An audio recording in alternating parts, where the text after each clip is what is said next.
चलिए सभी लोगों को नमस्ते और सभी लोग जुड़ जाइए एक बार फटाफट तरीके से। और ये गंगा किनारा घाट पे जो टेस्ट हुआ था उसमें 6 to 8 का ये डिस्कशन आपका बाकी था, उसी का डिस्कशन हम लोग करने आए हैं। और आप सभी लोग एक बार जुड़िए, जितने लोग टेस्ट दिए होंगे गंगा किनारा घाट में आप यहाँ पर देख लीजिए। ये 6 to 8 का साइंस हमारा है। 6 to 8 की हम बात करते हैं तो ये 6 to 8 का हमारा ये साइंस है। और आपको ध्यान रखना है कि बीपीएससी 3.0 साइंस के इसमें अच्छे अच्छे क्वेश्चंस आपको डाले गए हैं। आप सभी लोग एक बार जोरदार तरीके से जुड़ जाइए और फिर हम आपके क्लासेस को आगे कंटिन्यू करेंगे। और हम सभी लोग से यही कहना चाहेंगे कि एक बार सेशन को सभी लोग लाइक कीजिए और सभी लोगों को नमस्ते। और हम लोग शुरुआत करेंगे अपने सेशन का। गंगा किनारा घाट पे जो टेस्ट हुआ था उसी का ये क्वेश्चन है, जैसा कि आपको दिख रहा होगा। तो चलिए हम लोग शुरुआत करते हैं और पहले क्वेश्चन से और देखते हैं पहला क्वेश्चन हमारा क्या है। मेरे दोस्त यहां पर माइकलसन मॉर्ले एक्सपेरिमेंट हमारा है, जिसके बारे में हम लोग यहां पर चर्चा करेंगे। तो जो माइकलसन मॉर्ले एक्सपेरिमेंट है उसके बारे में थोड़ा सा हम लोग बात कर लेते हैं।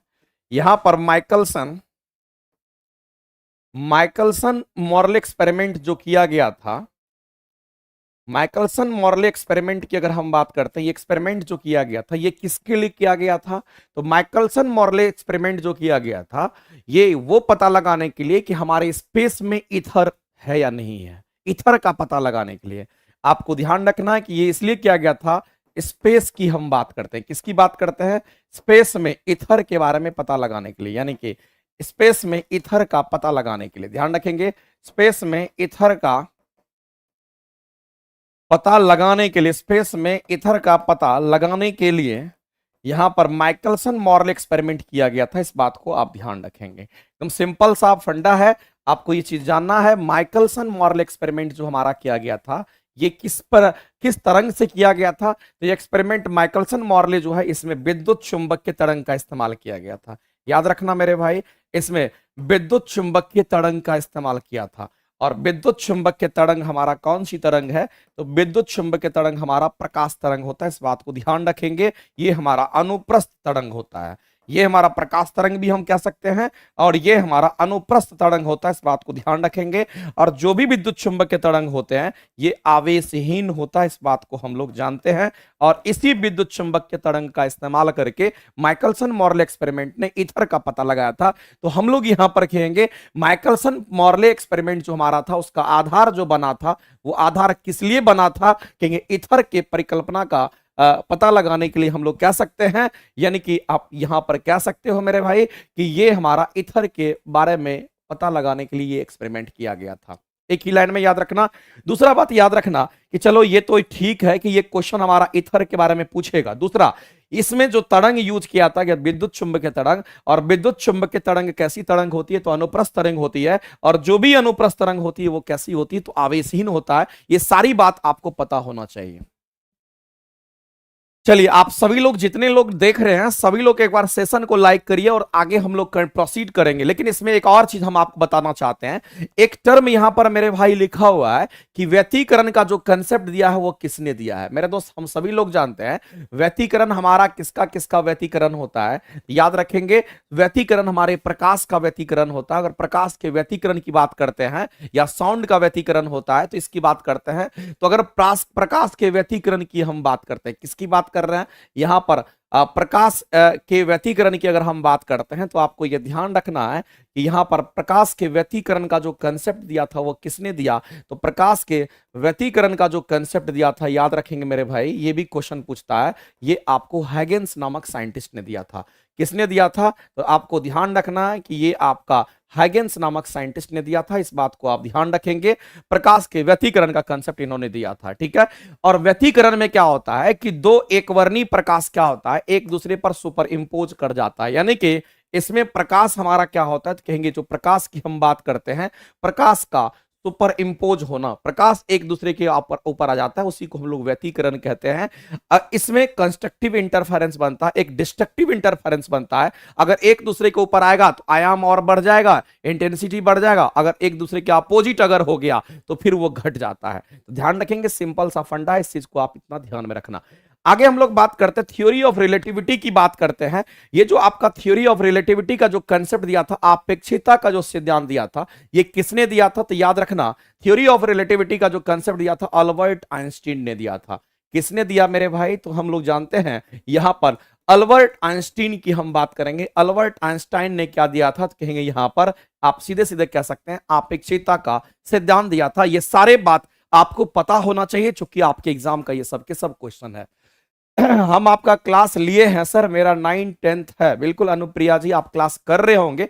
अगर जो लोग नियुक्ति बैच से जुड़े होंगे, साइंस जिनका सेक्शन है, जिनको भी साइंस पढ़ना है, नियुक्ति बैच जो आपका प्लेटफॉर्म बाय नवीन कुमार सिंह एप्लीकेशन पर, वो नियुक्ति बैच आपका स्टार्ट हो गया है और उसमें 2100 क्वेश्चंस का, आप ये समझिए एक अच्छे क्वेश्चंस का संग्रह है, जिसमें हमने क्या किया है, तो उसमें हमने वहां पर जो क्वेश्चंस रखा है वो हमारा खास करके एनसीईआरटी को ऊपर रखते हुए हम लोग उसमें क्वेश्चन को सेट किया है, ताकि आपके एग्जाम के लिए वो काफी ज्यादा हद तक वो सही साबित होगा। और 2100 कम नहीं होता है, अगर 2100 अगर पढ़ लीजिएगा, वो 2100 आपका 2100 नहीं, वो 8000 क्वेश्चन तक आप जा सकते हैं। अच्छा एक्युमुलेशन आपको मिल जाएगा और बहुत कम समय में आप अपने आप को तैयार कर सकते हो। अगला क्वेश्चन पे हम लोग चलते हैं, रेडियो एक्टिव पदार्थ की बात करते हैं। मेरे दोस्त, जो भी रेडियो एक्टिव पदार्थ होता है, जैसे कि हम लोग बात करते हैं यूरेनियम का, रेडियो एक्टिव पदार्थ हमारा क्या क्या हो सकता है? जैसे कि अगर हम बात करते हैं यहां पर यूरेनियम की बात करते हैं, या फिर अगर हम बात करते हैं यहां पर थोरियम की बात करते हैं, या फिर अगर हम बात करेंगे प्लूटोनियम की बात करते हैं, यहां पर प्लूटोनियम की बात करते हैं, ये जो प्लूटोनियम है इसकी अगर बात करते हैं, ये सब जो देख पा रहे हैं ये सब के सब हमारे क्या है? तो रेडियो एक्टिव एलिमेंट्स है। अब कह रहा है कि जो रेडियो एक्टिव पदार्थ के उत्सर्जित कण की बात कही जा रही है, कि उत्सर्जित कण चुंबकीय क्षेत्र में विक्षेपित हो जाता है। तो जो उत्सर्जित कण होता है रेडियो एक्टिव पदार्थ से, वो कौन कौन होगा? एक तो हमारा इलेक्ट्रॉन होगा, नहीं तो हमारा क्या होगा? तो कहेंगे यहां पर अल्फा पार्टिकल को कंसीडर किया गया है। तो अल्फा पार्टिकल और इलेक्ट्रॉन हमारा होगा। तो वो जो कण है जो विक्षेपित हो जाता है चुंबकीय क्षेत्र में, वो हमारा इलेक्ट्रॉन हो सकता है। इसलिए इस क्वेश्चन का आंसर करेंगे सी। आगे चलते हैं, अगला क्वेश्चन है मेरे दोस्त, ये क्वेश्चन आपका जीके का है। जन्म दर और मृत्यु दर जब बराबर हो जाता है, इसको हम लोग कैसी अवस्था कहते हैं? इसको हम लोग प्लेटियो अवस्था के नाम से जानते हैं। आगे चलते हैं, अगला क्वेश्चन, ये आपका साइंस का क्वेश्चन है। अगर इस क्वेश्चन की बात करते हैं तो हेनरी पर मीटर लिखा हुआ, ये किसका यूनिट होगा? आपसे ये पूछ रहा है। तो अगर मेरे दोस्त यहां पर परमेबिलिटी की बात करते हैं, किसकी बात करते हैं हम लोग? यहां पर परमेबिलिटी की बात करते हैं, ध्यान रखिएगा। और परमेबिलिटी को हम लोग क्या बोलते हैं? इसको हम लोग यहां पर चुंबकशीलता कहते हैं। यहां पर हम लोग क्या बोलेंगे इसको? तो यहां पर हमारा ये चुंबकशीलता होता है, जिसको हम लोग परमेबिलिटी कहते हैं। और परमेबिलिटी का जो यूनिट होता है, इसका यूनिट क्या होगा? तो याद रखना, हेनरी पर मीटर होता है। अब दूसरा चीज, एक और चीज हम आपको बताना चाहते हैं, तो ये याद रखना है। दूसरा, कभी कभी आपसे क्वेश्चन पूछेगा कि इंडक्टर की हम बात करते हैं, किसकी बात करते हैं? यदि हम इंडक्टर की बात करते हैं, जिसको हम लोग यहां पर प्रेरकत्व कहते हैं, यहां पर हमारा क्या है? तो ये प्रेरकत्व की अगर हम बात करते हैं, इसको इंडक्टर कहते हैं। इस इंडक्टर को हम लोग एल से दिखाते हैं। इसके जो यूनिट होते हैं वो हमारा किस में होगा? तो हेनरी में होता है। इस बात को ध्यान रखेंगे। तो हमारे पास जो क्वेश्चन पूछा है वो हेनरी पर मीटर पूछा है, परमेबिलिटी पूछा है, जो कि चुंबकशीलता का यहां पर एसआई मात्रक हो जाएगा। इस बात को आप ध्यान रखेंगे। आगे हम लोग और भी जो ऑप्शन है जिसके बारे में हम लोग यहां पर चर्चा करेंगे, क्योंकि यूनिट ही पूछा गया है, तो हम लोग यहां पर देखते हैं। जैसे कि आपके पास यहां पर विद्युतशीलता की बात कही गई है, कि विद्युतशीलता का जो यूनिट होगा वो हमारा क्या होगा? तो ध्यान रखेंगे मेरे दोस्त, विद्युतशीलता को हम लोग किससे दिखाते हैं? तो इसको हम लोग एप्सिलॉन नॉट से दिखाते हैं। ये गलत लिखा हुआ है इसका इंग्लिश में नहीं। अगर हम बात करते हैं तो हम लोग जानते हैं कि दो चार्ज पार्टिकल के बीच में फोर्स लगता है। एक चार्ज हमारा मान लेते हैं Q1 है, दूसरा चार्ज हमारा Q2 होता है, और इनके बीच में एक बल लगता है जिसको चुंबकीय बल, इसको हम लोग यहां पर इलेक्ट्रोस्टैटिक फोर्स कहते हैं चार्ज के कारण। अगर ये दूरी R है तो यहां पर जो फोर्स का फॉर्मूला हमारा होता है, ये हमारा 1/4πε0 इंटू Q1 इंटू Q2 अपन में क्या होगा? तो कहेंगे R² होगा। तो यहां पर जो एप्सिलॉन नॉट है, अगर हम इसकी बात करते हैं, ये वाला टर्म, इसी को बाहर करना। अगर इसको यहां से बाहर करेंगे तो ये 1/4π तो हमारा वही रहेगा, ये यहां जाएगा तो ये यहां आ जाएगा, यहां पर हमारा फोर्स आ गया। ये हमारा Q1 और Q2 रहेगा और नीचे में हम R स्क्वायर से यहां पर डिवाइड कर देंगे। ऐसी परिस्थिति में अगर यूनिट देखेंगे तो चार्ज का यूनिट कूलम होता है, दो दो चार्ज है इसलिए कूलम गुना कूलम, कूलम का स्क्वायर हो गया। और ये किसी कांस्टेंट का कोई यूनिट नहीं होता है, बल का यूनिट न्यूटन होगा, दूरी का यूनिट मीटर और लेकिन मीटर का स्क्वायर होगा, चूंकि दूरी का स्क्वायर है ये इसके यूनिट होते हैं, ध्यान रखेंगे। यहां जो आपको दे रखा था इसके यूनिट हमारा यहां पर ये हो जाएगा, ठीक है। आगे बढ़ते हैं। आगे हमने आपको बताया था कि नियुक्ति बैच जो हम आपको लेकर के आए हैं, इस नियुक्ति बैच के लाने का मेरा मेन मकसद, सर आपके नियुक्ति बैच का लेने के लिए कौन सा कूपन कोड का इस्तेमाल करना होगा, ये ममता जी का कहना है। ममता त्रिपाठी जी, कूपन कोड उस पर काम नहीं करेगा। कूपन कोड जिस पर काम करता है कि 1000 से जब ऊपर का कोई बैच है उस पर कूपन कोड लगता है, तो आप उसके लिए परेशान नहीं होंगे। 299 रुपया में 2100 क्वेश्चन अगर आपको कराया जाता है तो आपसे आप ये मत समझिएगा 2 लाख रुपया आपसे मांगा जाता है कि कूपन कोड खोज रहे हैं। आपको कम समय में रिजल्ट देना है, समय कम है, ज्यादा आउटपुट देना है, तो अगर प्लेटफॉर्म आपको 2100 क्वेश्चन का अगर संग्रह करके दी है, ये कुछ ना कुछ सोच करके आपको दिया गया है। इसीलिए बहुत मिनिमम फीस में कोई कूपन कोड आपका काम नहीं करेगा। 299 रुपया का जो फीस है वो दीजिएगा और 2100 क्वेश्चन का साइंस का आपको पीडीएफ मिलेगा। साइंस में आपके बोर्ड पीडीएफ भी आपको मिल रहा है। अभी बहुत सारे बच्चे उससे जोड़ करके साइंस में वहां से अपने क्वेश्चंस का प्रैक्टिस में लगे हुए हैं और आप भी लगिए, आपका भी सिलेक्शन वहां से श्योरिटी के साथ हो सकता है, ठीक है। चलिए आगे चलते हैं, इसीलिए उसके लिए निश्चिंत रहिए। इसीलिए नियुक्ति बैच की अगर जब बात कर ही रहे थे तो आपके सामने ये नियुक्ति बैच आपको दिख गया होगा। जो टीजीटी माध्यमिक, ये हमारा किसके लिए है, जो लोग 6 to 8 की तैयारी करते हैं, 9 10th की तैयारी करते हैं, उनके लिए विज्ञान का जो क्वेश्चन है इसमें एनसीईआरटी को ध्यान में रखते हुए, एससीईआरटी को ध्यान में रखते हुए कंप्लीट इसमें 2100 प्लस क्वेश्चंस का यहां पर संग्रह कराया जा रहा है। 2100 क्वेश्चन हमको लगता है कि बहुत ज्यादा है, 2100 नाम से लगता होगा कम है, लेकिन इसका जब डिटेल डिस्कशन होता तो ये काफी ज्यादा मात्रा में आपका निकल करके आएगा, काफी संख्या में आपको ये निकल करके आएगा, यानी कि 8000 तक हम लोग यहां से पहुंचेंगे। तो हमको लगता है कि अगर लास्ट समय में अगर ये प्रैक्टिस अगर आप कर लेते हैं मेरे साथ में तो इससे बेहतर कुछ नहीं है। अभी इसके लगभग 100-125 क्वेश्चन के आसपास हम करवाए हैं और आगे हम इसका क्लासेस लगातार क्लास ले रहे हैं और ये सब कुछ आपका वहां पर कवर हो जाएगा, ठीक है। तो ध्यान रखिएगा, ये जो लोग नहीं लिए होंगे ले लीजिएगा, चूंकि आपके पास समय बहुत कम रहेगा और आपको लगेगा कि बहुत जल्दी हमको कवर करना है। आगे है कि पटाखे से निकलने वाली जो हरी ज्वाला होती है, मेरे दोस्त ये क्वेश्चन आपका पूछेगा, कभी कभी पूछता है कि अगर हम पटाखे की अगर हम बात करते हैं तो पटाखा जब फूटता है तो उस समय देखिएगा लाल, हरा, नीला, येलो, इस तरह का कलर आपको 7 कलर में दिखाई देता है।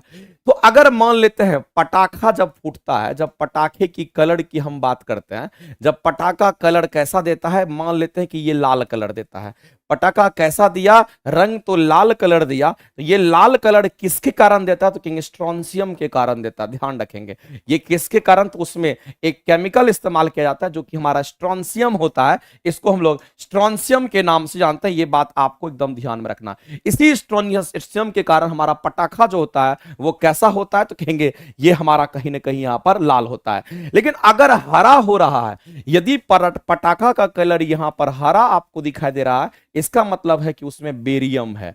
क्या है इसमें, तो कहेंगे यहां पर उसमें जो केमिकल यूज किया गया है वो हमारा कौन सा है, तो कहेंगे यहां पर हरा के लिए जो हमारा यूज किया गया वो हमारा कौन सा है, तो कहेंगे यहां पर हमारा बेरियम है। इस बात को ध्यान रखेंगे।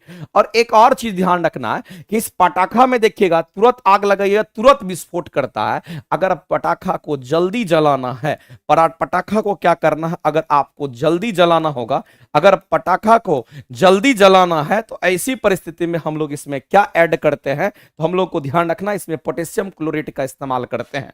इसमें क्या होता है, देखेंगे इसमें पोटेशियम क्लोरेट का हम लोग इस्तेमाल करते हैं, इसमें पोटेशियम क्लोरेट का हम लोग इस्तेमाल करते हैं। ये हमारा पोटेशियम क्लोरेट है जिसका इस्तेमाल करते हैं और ये जल्दी जल जाता है। ये ज्वलनशील पदार्थ होता है, बहुत जल्दी ये क्या करता है, पटाखा को जला देता है और ये तेजी से जलाता है। यानी कि जल्दी जलाने के लिए हम पटाखा में पोटेशियम क्लोरेट का इस्तेमाल करते हैं। लाल कलर देगा तो स्ट्रोंसियम के कारण, हरा कलर देगा तो आपका बेरियम के कारण। इस तरह से आपको ये सब चीजें ध्यान रखना है। और सोडियम नाइट्रेट अगर इसमें पटाखा में अगर होगा, सोडियम नाइट्रेट अगर होगा, ये NaNO3 की हम बात करते हैं, तो इसके कारण उसमें पीला रंग आता है। कैसा रंग है? तो ये पीली कलर देती है, पीली रंग यहां पर देती है।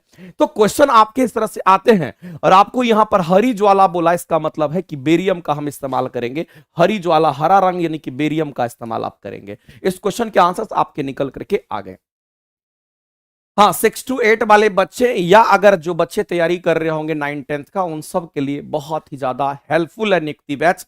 आपको अगर दिक्कत होगा तो हमारा जो नंबर है ऑनलाइन का, उस इंक्वायरी नंबर पे कॉल करके आप वहां से पूछ सकते हैं। लेकिन आपको बहुत बेनिफिट वहां से होगा नियुक्ति बैच से। चलिए हम लोग बात करते हैं। यहां पर एक दे रखा है हमारे सामने कि सहलग्रता सिद्धांत जो दिया है, वह देने वाले जो साइंटिस्ट हैं उनके नाम आपको बताना है। यानी आपको यह बताना है, सहलग्रता सिद्धांत कहने का मतलब है थ्योरी ऑफ लिंकेज का जो कंसेप्ट दिया है वो किसने दिया है। मेरे दोस्त याद रखना, जो थ्योरी ऑफ लिंकेज का जो कंसेप्ट दिया है, इस साइंटिस्ट के अगर हम नाम कहें तो इसका नाम क्या है, तो कहेंगे मॉर्गन और कैसल है। याद रखेंगे ये कौन है, तो इस साइंटिस्ट का नाम है मॉर्गन। याद रखेंगे, मॉर्गन एंड कैसल के बारे में हम लोग यहां पर जानते हैं। ये मॉर्गन एंड कैसल ने यहां पर दिया था थ्योरी ऑफ लिंकेज। अब दूसरी बात आपको यह समझना है कि इस थ्योरी ऑफ लिंकेज की अगर हम बात करते हैं, इसमें होता क्या है, तो थ्योरी ऑफ लिंकेज में मेल गैमेट और फीमेल गैमेट का निर्माण होता है। ध्यान रखेंगे इसमें क्या होता है, तो यहां पर मेल गैमेट की हम बात करते हैं। यहां पर मेल गैमेट की हम बात करते हैं। मेल गैमेट कहने का मतलब स्पर्म होता है, और फीमेल गैमेट कहने का मतलब है ओवम होता है। तो यहां पर मेल गैमेट था, अगर हम फीमेल गैमेट की अगर हम बात करते हैं, तो मेल गैमेट और फीमेल गैमेट का यहां पर क्या होता है, तो कहेंगे यहां पर आप ये कह सकते हैं इसका निर्माण होता है। इस बात को आप ध्यान रखेंगे। मेल गैमेट कहने में स्पर्म और फीमेल गैमेट कहने में ओवम होता है। इनका निर्माण इस हमारा इस कंसेप्ट के अंदर हमारा होता है। अब यहां पर एक और फेमस क्वेश्चन आपके सामने दिया है, और ये क्वेश्चन बीपीएससी को बहुत सारा इसको प्यार है। बीडल और टेटम ने भी यहां पर एक कंसेप्ट दिया था, जिसको हम लोग कहते हैं एक जीन एक एंजाइम के नाम से जानते हैं। तो बीडल और टेटम दो साइंटिस्ट थे। इन्होंने क्या दिया था, कहेंगे एक जीन, ध्यान रखेंगे, इन्होंने क्या दिया था, कहेंगे एक जीन एक एंजाइम का कंसेप्ट दिया था। एक जीन एक एंजाइम का जो कंसेप्ट दिया था वो किसने दिया था, तो कहेंगे यहां पर बीडल और हमारा टेटम ने दिया था। और ये भी आपके एग्जाम का क्वेश्चंस पूछा हुआ क्वेश्चंस और बहुत बार पूछता है कि एक जीन एक एंजाइम का जो कंसेप्ट दिया था वो बेडल एंड टीटल दो नाम के साइंटिस्ट थे। अगर हम बात करते हैं इस क्वेश्चन का, तो आंसर हमारा आ गया, क्योंकि थ्योरी ऑफ लिंकेज जो दिया है, सहलग्रता का सिद्धांत जो दिया है, वो मॉर्गन और हमारा कैसल ने दिया है। लेकिन मेरे दोस्त ये भी नहीं भूलना है कि हमारे सामने यहां पर जो ऑप्शंस हम लोगों को दिख रहा है, ये वाले ऑप्शंस की हम बात कर रहे हैं, ये वाला वाटसन और क्रिक की बात करते हैं। तो आपको समझना है कि वाटसन और क्रिक की अगर हम बात करते हैं, तो इन्होंने डीएनए के संरचना के बारे में बताया था। तो डीएनए का जो संरचना दिया है वो कौन दिया है, तो डीएनए का जो संरचना दिया है वो कौन दिया है, तो कहेंगे वाटसन एंड क्रिक ने दिया है। और ध्यान रखना है कि डीएनए की जो संरचना होती है वो कैसी होती है, तो आपको ध्यान रखना पड़ेगा, ये डबल हेलिक्स होता है। इस बात को ध्यान रखिएगा। और अगर हम बात करते हैं डीएनए किसका बना होता है, तो कहेंगे डीएनए जो होता है ये प्रोटीन का बना होता है। इस बात को ध्यान रखेंगे। और अगर हम बात करते हैं मेरा दोस्त, ये डीएनए जो का संरचना जो है ये हमारा डबल हेलिक्स होता है, ये किसने बताया था, तो कहेंगे डबल हेलिक्स जो बताया था वाटसन एंड क्रिक ने दिया था। लेकिन अगर क्वेश्चन में पूछता है कि डीएनए का खोज किसने किया, तो आंसर आपका अलग हो जाएगा। ध्यान रखेंगे, डीएनए का खोज करने वाला हमारा साइंटिस्ट और था, उसको हम लोग यहां पर फ्रेडरिक मिसर के नाम से जानते हैं। तो फ्रेडरिक मिसर की जब हम बात करते हैं, तो इन्होंने डीएनए का खोज किया था। और डीएनए की संरचना का खोज किसने किया था, डबल हेलिक्स ने किया। डबल हेलिक्स था, डीएनए की संरचना जो था वो कैसी थी, तो डबल हेलिक्स थे। और ध्यान रखेंगे इसी संरचना में, डबल हेलिक्स में आप देखेंगे तो संरचना कुछ इस तरह से, डीएनए का जो संरचना बना हुआ था कुछ इस तरह से, एक तो हमारा ये धागा होगा और एक धागा हमारा कुछ इस तरह से था। इस तरह की डीएनए की संरचना थी। यानी कहने का मतलब है इसमें हमारा दो दो धागा यहां पर मौजूद था। और इसी में एक चीज ध्यान रखना है कि इसमें जो बॉन्डिंग होती है वो एडेनिन और थायमिन का होता है। और एडेनिन और थायमिन के बीच में जो बॉन्ड होता है वो डबल बॉन्ड होता है। ट्रिपल बॉन्ड, डबल बॉन्ड होगा। और दूसरा जो हमारा था ये साइटोसिन और ग्वानिन है, तो साइटोसिन और ग्वानिन के बीच में हमारा ट्रिपल बॉन्ड होता है। ध्यान रखेंगे, एडेनिन थायमिन के बीच में डबल बॉन्ड और साइटोसिन ग्वानिन के बीच में डबल बॉन्ड, ये अल्टरनेट में हमारा बॉन्डिंग होता है और ये हाइड्रोजन बॉन्ड हमारा यहां पर बनता है। ध्यान रखेंगे, वाटसन एंड क्रिक ने जो बताया था वह किसके बारे में बताया था, तो कहेंगे डीएनए की संरचना डबल हेलिक्स होती है। और डीएनए का खोज किसने किया था, तो यहां पर खोज की अगर बात करेगा तो फ्रेडरिक मिशर ने। और ध्यान रखेंगे, एक जीन और एक एंजाइम का जो कंसेप्ट दिया था ये हमारा वीडल और टैटम ने दिया था। मॉर्गन और कैसल ने क्या बताया था, तो कहेंगे थ्योरी ऑफ लिंकेज दिया था इन्होंने। और थ्योरी ऑफ लिंकेज में मेल गैमेट और फीमेल गैमेट का निर्माण होता है, इस बात को ध्यान रखना, ये मॉर्गन और कैसल ने दिया था। तो ये सब सारे क्वेश्चंस हैं, अगर आपके पास इन क्वेश्चन का एक्युमुलेशन है तो ये श्योर मानिए कि आपका सिलेक्शन जो है आप करीब पहुंच रहे हैं। क्वेश्चन बनाने से पहुंचिएगा, थ्योरी पढ़ने से वहीं का वहीं रहिएगा। थ्योरी पढ़ने से बहुत ज्यादा आपको फायदा अब लास्ट समय में नहीं होगा, क्वेश्चंस बनाने से होगा। इसीलिए हम बोलते हैं कि जो लोग साइंस में वीक होंगे नियुक्ति बैच से जुड़ जाइएगा, आपको कहीं से कोई परेशानी नहीं होगी। आगे चलते हैं और अगले क्वेश्चंस की तरफ हम लोग बढ़ते हैं और अगला क्वेश्चन देखते हैं। अगला है, एक लाल कांच के टुकड़े को तब तक गर्म करते हैं, देखिए कहला क्या दिया यहां पर, एक लाल कांच का क्या है, तो कहेंगे टुकड़ा है, उसको तब तक गर्म करते हैं जब तक वह अंधेरे में चमकने ना लगे। एक लाल कांच का टुकड़ा है, उसको इतना गर्म करते हैं कि अंधेरे में वो चमकने लगता है। मेरे दोस्त, इसका मतलब है कि बहुत अधिक तापमान पर लेके जाते हैं। यानी ऐसा अगर हो रहा है, इसको पढ़ने से हमें यह पता चल रहा है ये कहीं ना कहीं बहुत अधिक गर्म करना पड़ा। और मेरे दोस्त एक बात ध्यान रखिएगा, अगर बहुत अधिक आप अगर गर्म करते हैं तो वैसे समय में जो ज्वाला आपका यहां पर बनता है, वैसे समय में जो आपको उसका कलर दिखाई देगा, वह कलर आपको कैसा दिखाई देगा, तो वह आपको यहां पर ग्रीन कलर का दिखाई देने लगता है। ग्रीन कलर का यानी कि हरा रंग आपको दिखाई देता है। जैसे आप इस चीज को समझ सकते हैं, जैसे मान लेते हैं आप गैस खोलते हैं और गैस जलाते हैं खाना पकाने के लिए, तो अगर गैस की मात्रा कम होगी तो देखना लाल फ्लेम बनता है। अगर गैस भरपूर है, तापमान भी ज्यादा मिलेगा, तो देखना उस समय आपको देखना कि वह आपको कैसा कलर दिखाई देता है, आपको ग्रीनिश कलर आपको दिखाई देगा, यानी हरा रंग दिखाई। इसका मतलब बहुत अधिक गर्म होने के कारण ही इसमें जो कलर यहां पर आ रहा है ये कैसा, तो कहेंगे हरा रंग आपको दिखाई दे रहा है। इसलिए इस क्वेश्चन के आंसर करेंगे ये हो जाएगा। अगर कम तापमान पर होगा तो लाल दिखाई देता है, लाल भूरा दिखाई देता है। आगे चलते हैं, अगला क्वेश्चन है कि कांच को गहरा नीला रंग देने के लिए, कांच को गहरा नीला रंग देने के लिए क्या करते हैं, तो इसमें कोबाल्ट के ऑक्साइड्स का इस्तेमाल करते हैं। ये कोबाल्ट है, CO का मतलब कोबाल्ट है, और कोबाल्ट के जो ऑक्साइड्स होते हैं वो हमारा कैसा, तो कहेंगे गहरा नीला रंग देता है। ध्यान रखेंगे। अगला हमारा है एमटीपी के बारे में बोला गया है। मेरे दोस्त, ये एमटीपी जो है ये मेडिकल किट होता है। ये एक प्रकार का क्या है, तो कहेंगे ये मेडिकल एक प्रकार का हमारा क्या है, तो ये हमारा एमटीपी क्या है, तो कहेंगे एक प्रकार का किट होता है। ध्यान रखेंगे, ये एक प्रकार का किट होता है जो क्या करता है, इसके फुल फॉर्म की बात करते हैं तो M फॉर मेडिकल हो गया, और T फॉर टर्मिनेशन हो गया, और P फॉर प्रेगनेंसी हो गया। इसका मतलब है मेरे दोस्त, मेडिकल टर्मिनेशन प्रेगनेंसी की बात करते हैं तो ये मेडिकल टर्मिनेशन ऑफ प्रेगनेंसी का इस्तेमाल हम लोग कहां पे करते हैं, तो ये हमारा गर्भपात के लिए इस्तेमाल किया जाता है। ये किसके लिए, तो कहेंगे ये गर्भपात के लिए इस्तेमाल किया जाता है। ध्यान रखेंगे, ये किसके लिए किट इस्तेमाल किया जाता है, तो ये गर्भपात के लिए इस्तेमाल किया जाता है। ध्यान रखेंगे, तो गर्भपात के लिए जो इस्तेमाल होता है किट, वो हमारा एमटीपी होता है, जिसको हम लोग मेडिकल यहां पर टर्मिनेशन ऑफ हम लोग यहां पर क्या कहते हैं, तो प्रेगनेंसी के नाम से हम लोग जानते हैं। इस बात को आप ध्यान में रखिएगा, एकदम सिंपल सा चीज है, इससे गर्भ समाप्त हो जाता है। ये एमटीपी एक प्रकार का क्या है, तो कहेंगे मेडिसिन है। ये एमटीपी एक प्रकार किट यानी एक प्रकार का हमारा मेडिसिनल किट है, या एक प्रकार का ये हमारा क्या कहेंगे, तो ये मेडिसिन है। ये एक प्रकार का हमारा क्या, तो कहेंगे यहां पर मेडिसिन है, जिससे क्या होता है, तो कहेंगे ये गर्भपात के लिए हमारा ये मेडिकल दुकान में मेडिसिन ये मिलता है। मेडिकल टर्मिनेशन ऑफ प्रेगनेंसी के नाम से हम लोग जानते हैं। आगे हमारा है मेरे दोस्त, यहां पर पूर्ण आंतरिक परावर्तन की बात कही गई है। तो पूर्ण आंतरिक परावर्तन की जब बात कही जाती है तो उस समय उसके कुछ कंडीशन है, तो प्रकाश कैसे कैसे चलता है।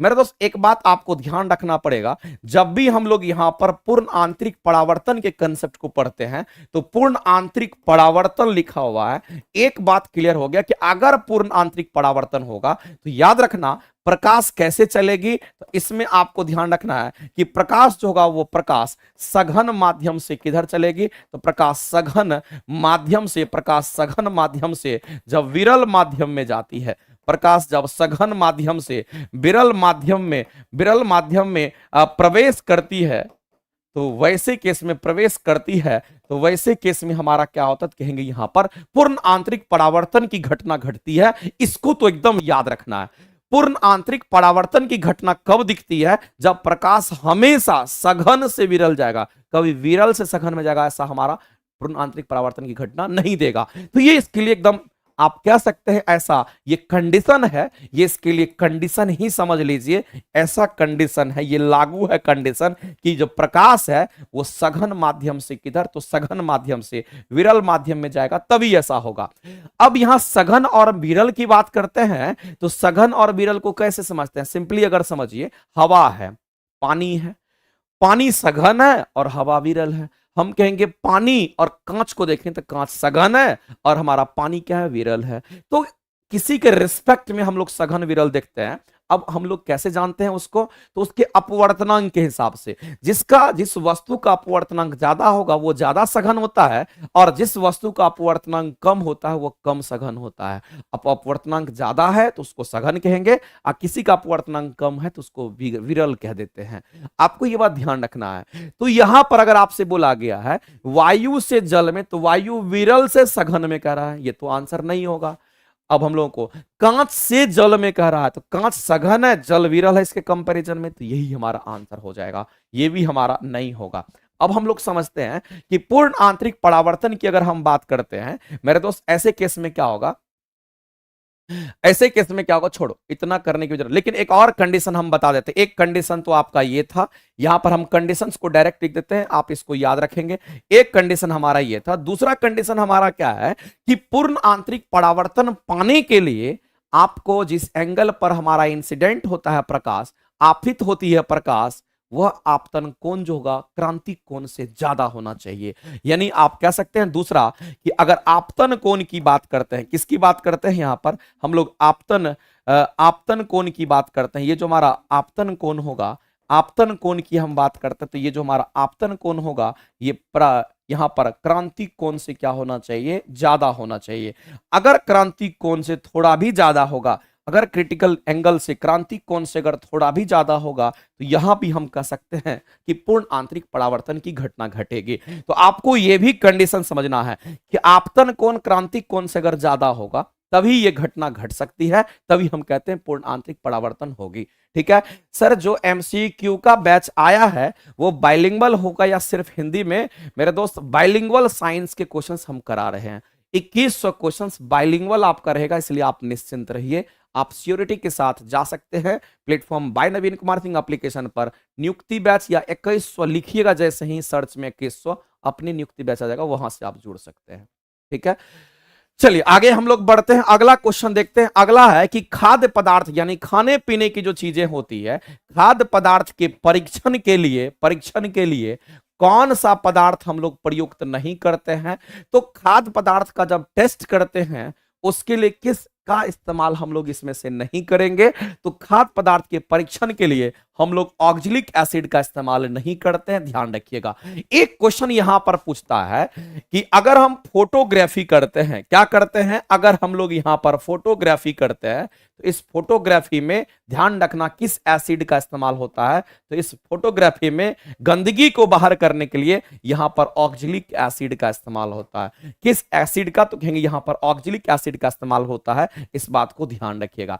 तो फोटोग्राफी में ऑक्जेलिक एसिड का इस्तेमाल होगा और खाद्य पदार्थ के परीक्षण के लिए, उनके टेस्टिंग के लिए ऑक्जेलिक एसिड का इस्तेमाल नहीं करते हैं। तो 2 क्वेश्चन हो गया। तीसरा क्वेश्चन आपसे पूछ सकता है, यहां पर समझते हैं कि अगर मान लेते हैं कि ये ऑक्जेलिक एसिड कहां होता है, तो आपको ध्यान रखना है कि ये जो ऑक्जेलिक एसिड हमारा है ये कहां पर, तो आपको ध्यान रखने से टमाटर हम लोग खाते हैं उस टमाटर में होगा।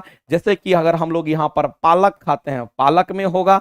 जैसे कि अगर हम बात कर लेते हैं मेरे दोस्त, बंधा गोभी आप खाते होंगे, जिसको हम लोग यहां पर बंधा गोभी कहते हैं, यहां पर बंधा गोभी की बात करते हैं, इसमें भी ऑक्जेलिक एसिड होता है। एक क्वेश्चन आपका ये पूछेगा, एक क्वेश्चन आपका ये पूछेगा, एक क्वेश्चन आपके सामने पूछ लिया है। और मेरे दोस्त एक बात कहते हैं कि एक और क्वेश्चन आपसे यहां पर पूछेगा, और वह क्या पूछेगा, तो वह ये पूछता है कि अगर मान लेते हैं कि शरीर में, हमारे शरीर में, ध्यान रखना कि शरीर में अगर आपको ये बोलेगा कि शरीर में अगर कहीं पर भी स्टोन होता है, शरीर में कहीं पर भी अगर स्टोन होता है, तो ये स्टोन जिसको हम लोग शरीर में पथरी कहते हैं, स्टोन को क्या बोलते हैं, तो इसको हम लोग यहां पर पथरी कहते हैं। स्टोन में पथरी जो होता है वह किसके कारण होता है, तो याद रखना ये कैल्शियम, यहां पर ध्यान रखेंगे, ये कैल्शियम ऑक्जेलेट के कारण होता है। तो जो कैल्शियम ऑक्जेलेट हमारा होगा ये कैसे बनता है, तो हमारे शरीर में कैल्शियम है और जो ऑक्जेलिक एसिड है, इन सभी चीज से ऑक्जेलिक एसिड मिलेगा और कैल्शियम जो है ऑक्जेलिक एसिड के साथ रिएक्शन करेगा और वह बना लेता है कैल्शियम ऑक्जेलेट, और यही कैल्शियम ऑक्जेलेट के कारण शरीर में स्टोन का निर्माण होता है, पथरी बन जाता है। ठीक है, किडनी स्टोन, गोल ब्लैडर में स्टोन या यूरेटर के रास्ते में स्टोन होता है, तो फिर डॉक्टर उसका बड़ा हो जाने के बाद लेजर ऑपरेशन करके उसको निकालता है। सर मेरा ट्रेड का बैच में 4 चैप्टर बचा हुआ है, 14 फरवरी।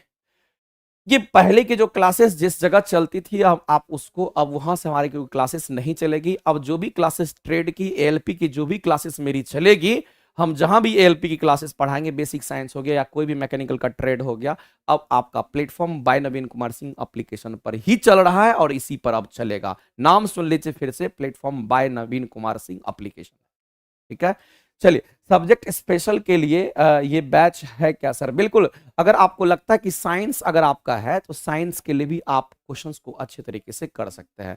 बाद बाकी जिसका डिस्कशन आप देख रहे हैं, ये डिस्कशन आपका किसका है, तो कहेंगे गंगा किनारा घाट में जो आपका टेस्ट हुआ था पिछली बार, इसमें 4-5 हजार बच्चे गंगा किनारा घाट पे टेस्ट दिए थे, उन्हीं का ये डिस्कशन है, इस बात को ध्यान रखिएगा।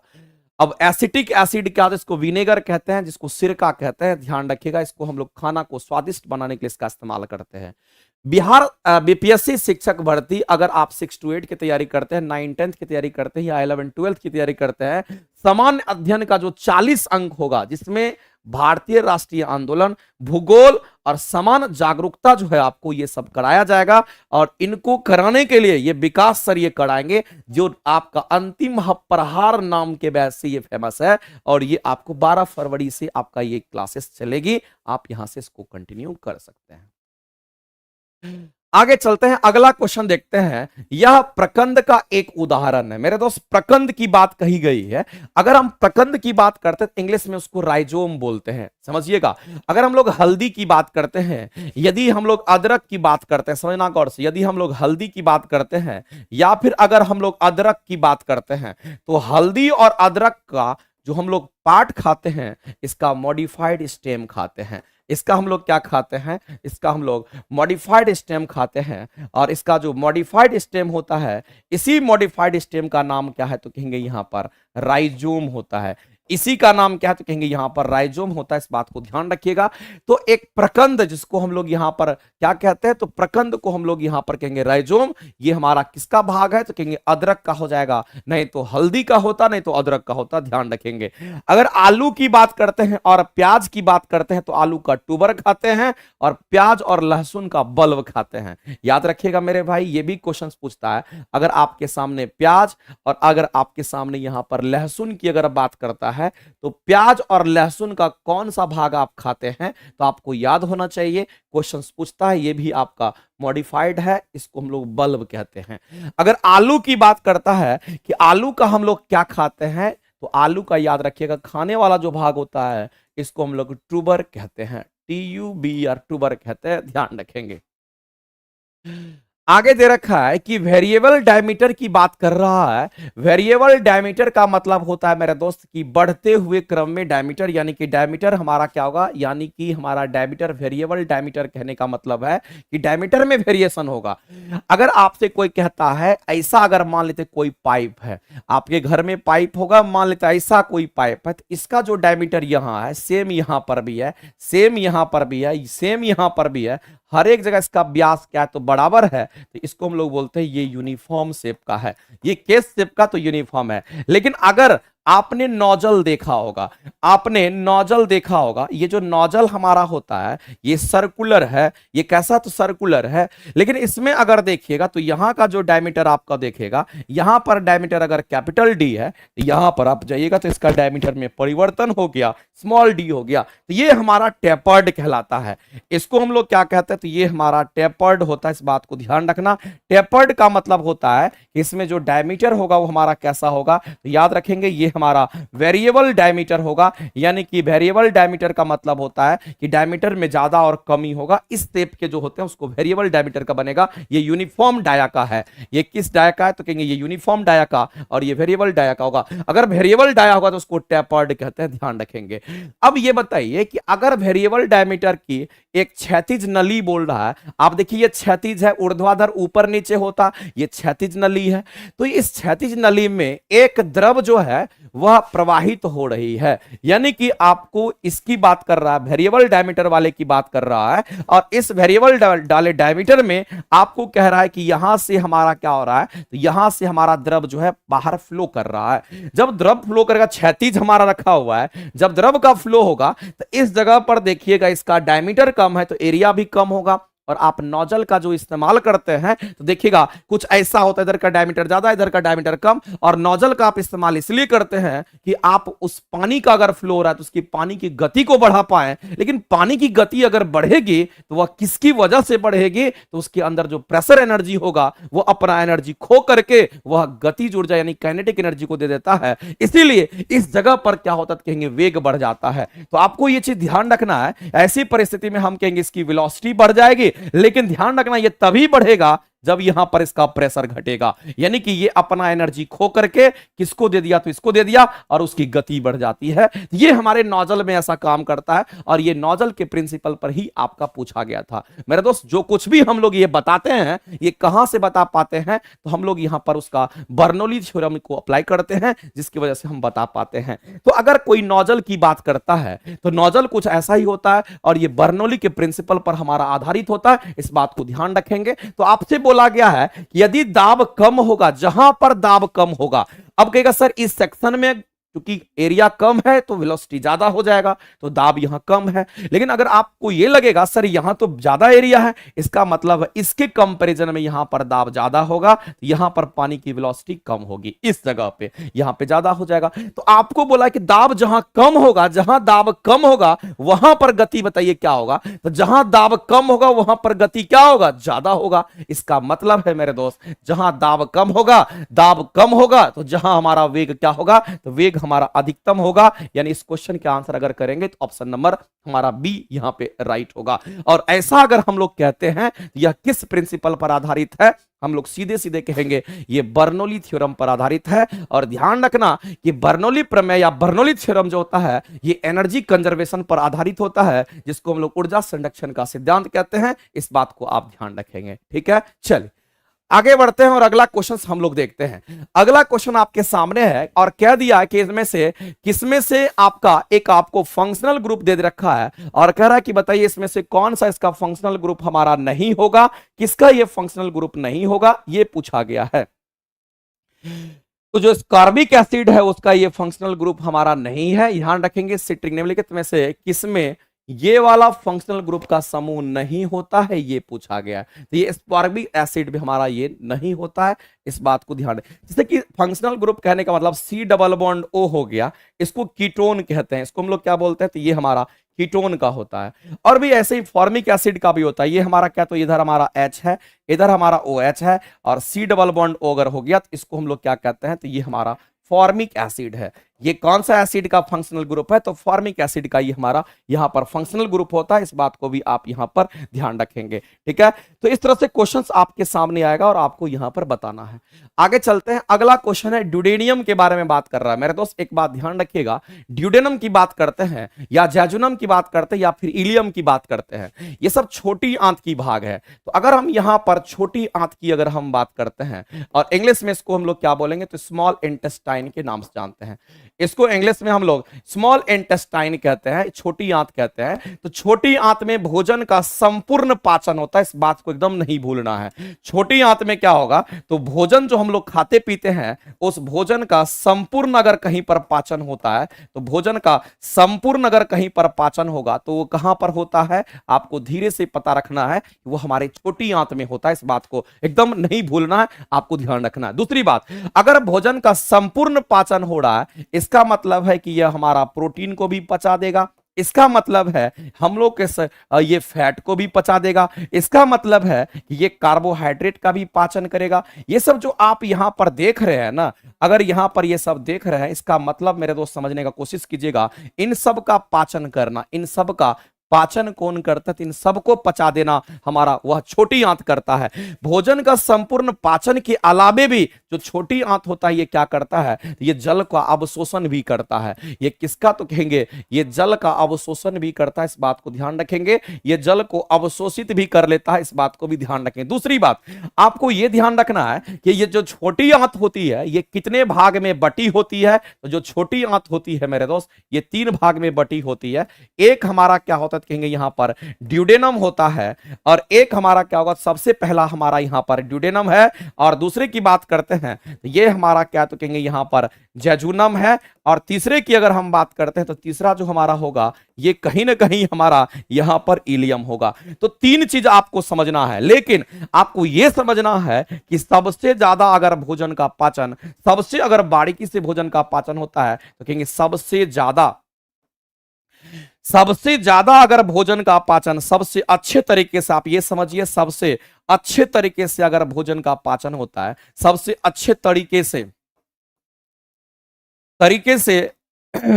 भोजन का अगर कोई पाचन करता है, भोजन का अगर पाचन करता है, सब कुछ अगर पचा देता है, तो वो हमारा इलियम करता है। और एक और चीज तुम ध्यान रख सकते हो, इनमें से सबसे बड़ा कौन है, तो याद रखना इलियम सबसे बड़ा होता है, उसके बाद हमारा जैजुनम, और सबसे छोटा हमारा ड्यूडेनम होता है। ध्यान रखेंगे। तो इस क्वेश्चन के अगर आंसर करेंगे, ये जो ड्यूडेनम है, यहां पर ड्यूडेनम दिख रहा है, ये छोटी आंत का पार्ट है, इसीलिए इस क्वेश्चन का आंसर अगर करेंगे तो ऑप्शन नंबर हमारा ए राइट हो जाएगा।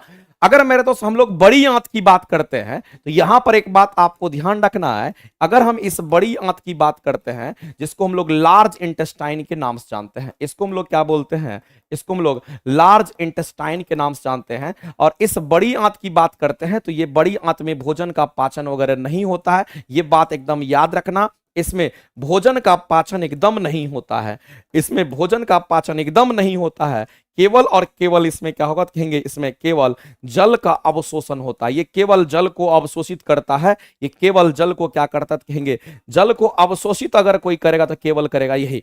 अब बड़ी आंत के भी 3 भाग होते हैं, और बड़ी आंत के जो 3 भाग हैं, अगर हम इसकी बात करते हैं, तो बड़ी आंत के 3 भाग में आपको ध्यान रखना है। सबसे पहला हमारा क्या होगा, कहेंगे यहां पर हम लोग कह सकते हैं, सबसे पहला हम लोग कहेंगे सीकम की बात करते हैं, CAECUM सीकम हो गया।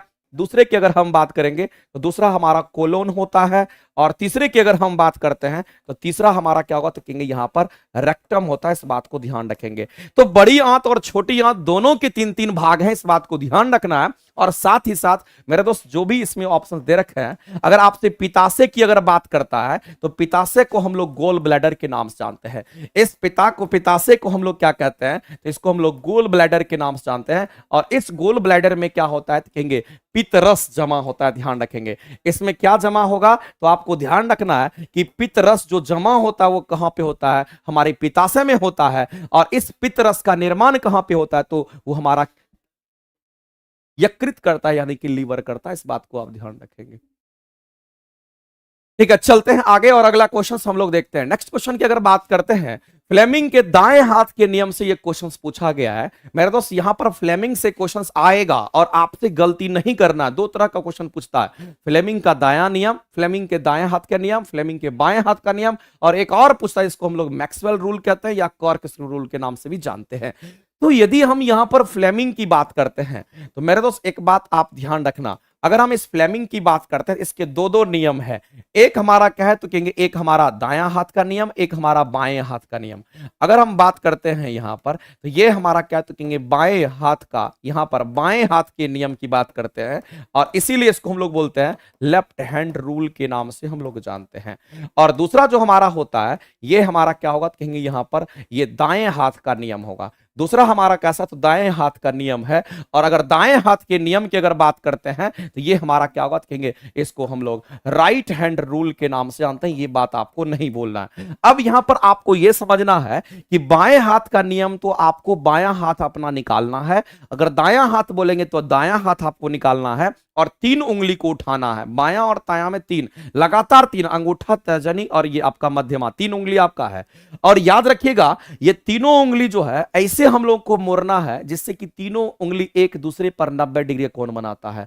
अब हम लोग को अगर बायां हाथ बोला है तो बायां हाथ हमारा ये है, और अगर ऐसा करते हैं तो कहीं ना कहीं अगर 3D में इसके डायग्राम को अगर दिखाना होगा, क्योंकि ये तीन गो है तो 3D हो गया, और कहेंगे इसको दिखाने के लिए इसको इधर लेते हैं और इसको इधर लेते हैं। इसका मतलब है कि ये अंगूठा हो गया, ये हमारा तर्जनी और ये मध्यमा, इसका मतलब ये इधर फोर्स को रिप्रेजेंट करेगा, ये हमारा चुंबकीय क्षेत्र को रिप्रेजेंट करेगा और ये हमारा विद्युत धारा को रिप्रेजेंट करता है। तो ये बाएं हाथ का नियम है। लेकिन यहां पर यह भी ध्यान रखना है, अगर हम फोर्स की बात करते हैं, हम फील्ड की बात करते हैं और करंट की बात करते हैं, ये तीनों हमारा क्या होता है मेरे दोस्त, तो तीनों एक दूसरे पर ध्यान रखेंगे। ये तीनों की अगर हम बात करते हैं तो तीनों एक दूसरे पर हमारा क्या होगा तो कहेंगे यहां पर लंबवत होता है। ये तीनों हमारा एक दूसरे पर क्या होगा तो कहेंगे लंबवत होता है। अब बात आती है कि ये क्लियर हो गया, लेकिन अगर आपसे पूछेगा दाएं हाथ का नियम तो दायां में दायां हाथ लेंगे और उसमें भी तीन उंगली आप लीजिएगा। तीन उंगली को अगर दिखाना होगा, चूंकि तीन डायरेक्शन हो गया, 3D हो गया, 3D को किसी प्लेन पर हम आसानी से नहीं दिखा सकते हैं। 3D को दिखाने के लिए हम एक को क्या करेंगे, थोड़ा सा मान के चलेंगे, क्योंकि स्पेस में हम 3D को दिखाते हैं। अगर इस 3D का विजुलाइजेशन अगर देखना होगा तो ऐसा ही कुछ आपको लग रहा होगा। इस 3D में अंगूठा अभी भी किधर है, तो इस अंगूठे की अगर हम बात करते हैं तो अभी भी हमारा अंगूठा किधर है तो कहेंगे ऊपर है, और ऐसा हमारा बन रहा है। तो इस केस में हमारा क्या होगा तो कहेंगे कुछ ऐसा हमारा बनेगा, एक हमारा ऐसा आएगा। अब यहां पर जो थंब है वो अगर फोर्स है तो यहां पर किसको रिप्रेजेंट करेगा, तो वह मोशन को, गति को, कंडक्टर की गति को रिप्रेजेंट करेगा। अगर यहां पर चुंबकीय क्षेत्र है तो यहां पर चुंबकीय फ्लक्स को रिप्रेजेंट करेगा। अगर यहां पर विद्युत धारा है तो यहां पर प्रेरित विद्युत धारा मिलता है। यहां पर क्या मिलता है मेरे दोस्त, तो यहां पर प्रेरित धारा या प्रेरित विद्युत धारा का यहां पर कंसेप्ट आता है। प्रेरित धारा बोलिए या प्रेरित आप ईएमएफ भी बोल सकते हैं, दोनों चलेगा। प्रेरित धारा या प्रेरित ईएमएफ जो मिलता है हमारा यहां से, यहां जो करंट है वो प्रेरित धारा यहां पे है, यहां सिंपल धारा है, यहां प्रेरित धारा है। तो जब कभी भी प्रेरित धारा प्रेरित ईएमएफ बोल देगा, गति बोल देगा या फ्लक्स बोल देगा, तो समझ लेना वो फ्लेमिंग का दाएं हाथ का नियम है। तो आपसे जो क्वेश्चन पूछा गया है वो फ्लेमिंग के दाएं हाथ के नियम से ही पूछा गया है, और फ्लेमिंग के दाएं हाथ का नियम प्रयोग करके हम लोग यहां पर बोला कि किसकी दिशा का पता लगाने के लिए करते हैं। बता दीजिए मेरे दोस्त, क्या हम लोग एसी के बारे में बताते हैं? ये एसी हो गया, प्रत्यावर्ती धारा को एसी बोलते हैं, दिष्ट धारा को हम लोग डीसी कहते हैं। क्या हम लोग इससे प्रेरित धारा को डिफाइन करते हैं? बिल्कुल मेरे दोस्त, प्रेरित धारा की दिशा को फाइंड आउट करने के लिए हम लोग फ्लेमिंग का यहां पर दाएं हाथ का नियम इस्तेमाल करते हैं। तो प्रेरित धारा की जो दिशा है इधर है, उसको फाइंड आउट करने के लिए हम लोग यहां पर इस्तेमाल करते हैं उसके दायां। तो ये बाएं हाथ के लिए तीन चीज याद रखना, और दाएं हाथ में जब भी प्रेरित या प्रेरित ईएमएफ प्रेरित धारा बोलेगा तो समझ लेना फ्लेमिंग का दाएं हाथ के नियम यहां पर काम कर रहा है। तो ये दो क्वेश्चन आपके एग्जाम का है, इसको आप ध्यान में रखेंगे, इसको संभाल के रखेंगे। आगे अगर हम बात करते हैं, एक और चीज पूछ लेता है, उसको भी हम बता देते हैं। अगर आपसे यहां पर मैक्सवेल का रूल पूछता है, अगर आपके सामने ये मैक्सवेल का रूल पूछता है तो याद रखना ये जो मैक्सवेल का रूल हमारा होगा ये चुंबकीय क्षेत्र की दिशा को बताता है। ये किसको बताएगा तो ध्यान रखेंगे, ये चुंबकीय क्षेत्र की हम बात करते हैं। चुंबकीय क्षेत्र की जो दिशा होती है, चुंबकीय क्षेत्र की दिशा को मैक्सवेल रूल यहां पर बताता है, इस बात को ध्यान में रखेंगे। आगे चलते हैं। अगला क्वेश्चन है कि आवर्त सारणी में परमाणु क्रमांक के बढ़ने पर तत्व का धात्विक लक्षण क्या होता है। मेरे दोस्त सबसे पहला चीज है कि यहां पर आपको यह जानना पड़ेगा कि अगर हम आवर्त सारणी की बात करते हैं और आवर्त सारणी को हम पीरियोडिक टेबल के नाम से जानते हैं। अब ये जो हमारा पीरियोडिक टेबल होता है, इस पीरियोडिक टेबल की अगर बात करते हैं तो ये बढ़ते हुए परमाणु संख्या के आधार पर सजाया गया है। ये आपका कैसे सजा हुआ है, तो बढ़ते हुए परमाणु संख्या की हम बात करते हैं। बढ़ते हुए परमाणु संख्या के आधार पर, बढ़ते हुए परमाणु संख्या के आधार पर इसको सजाया गया है। दूसरी बात, आवर्त सारणी में टोटल कितने एलिमेंट्स हैं, तो 118 तत्व होते हैं।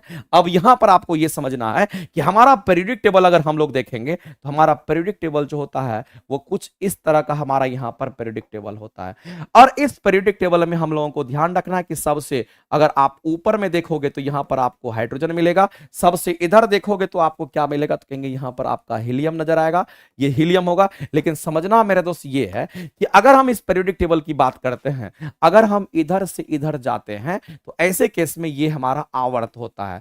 तो जो क्षैतिज पंक्ति बनेगा उसको आवर्त कहते हैं, और जो ऊपर से नीचे कॉलम बनेगा इसको हम लोग समूह कहते हैं, जिसको हम लोग यहां पर ग्रुप कहते हैं। तो टोटल ग्रुप की संख्या 18 गो होगी यहां से लेकर के यहां तक में, और टोटल आवर्त की संख्या ये जो क्षैतिज है ये कितने, तो 7 होते हैं। अब यहां पर मामला ये है कि अगर हम लोग इसको डिसाइड करते हैं, इसके ब्लॉक को अगर बांटते हैं, यहां पर एस ब्लॉक होता है, यहां पर हमारा डी ब्लॉक होता है, और यहां पर हमारा पी ब्लॉक होता है। तो पी ब्लॉक की अगर हम बात करते हैं तो उसमें कुछ ऐसे एलिमेंट्स की हम बात कर रहे हैं, पी ब्लॉक में कुछ ऐसे एलिमेंट्स की हम बात करते हैं जो कि हमारा यहां पर क्या होता है, इसको हम लोग उपधातु कहते हैं। और पीरियोडिक टेबल में उपधातु की जो संख्या होती है वो 7 होती है। और अगर आप इधर उपधातु के इस साइड अगर आप देखते हो तो यहां पर आपको क्या मिलेगा, तो अधातु मिलेगा। इधर आप देखोगे तो आपको क्या मिलेगा, कंप्लीट रूप से आपको धातु मिलेगा। और एक और चीज याद रखना, ये भी क्वेश्चंस कभी कभी पूछता है, यहां जो ये हाइड्रोजन यहां पर बैठा हुआ है, ये हाइड्रोजन जो आप देख रहे हैं ये केवल हमारा यहां पर अधातु है। इसको छोड़ करके इसके नीचे जितने भी एलिमेंट्स होंगे सब धातु हैं, सिर्फ हाइड्रोजन अधातु है, इस बात को ध्यान रखें। अब क्वेश्चंस पे आते हैं। कह रहा है कि आवर्त सारणी में आपको यह बताना है कि हमारा जो पीरियोडिक टेबल है, इस पीरियोडिक टेबल की बात करते हैं, इसमें परमाणु क्रमांक बढ़ने पर तत्वों का धात्विक लक्षण क्या होगा। तो परमाणु क्रमांक अगर बढ़ेगा तो जब आप इधर से इधर की तरफ जाएंगे तो परमाणु क्रमांक हमारा बढ़ता है, और जब परमाणु क्रमांक हमारा बढ़ता है तो इधर से इधर जाएंगे तो इधर धातु है, इधर अधातु है, इधर से इधर जाएंगे तो अधात्विक प्रवृत्ति हमारे क्या होगी, तो बढ़ेगी, और धात्विक प्रवृत्ति क्या होगी, तो कहेंगे घटेगी। क्योंकि इधर सब धातु है, अधातु है। इधर से इधर जाएंगे तो हमारा अधात्विक प्रवृत्ति बढ़ती है, और जब इधर से इधर जाएंगे तो हमारा धात्विक प्रवृत्ति क्या होगी, तो कहेंगे घटेगी।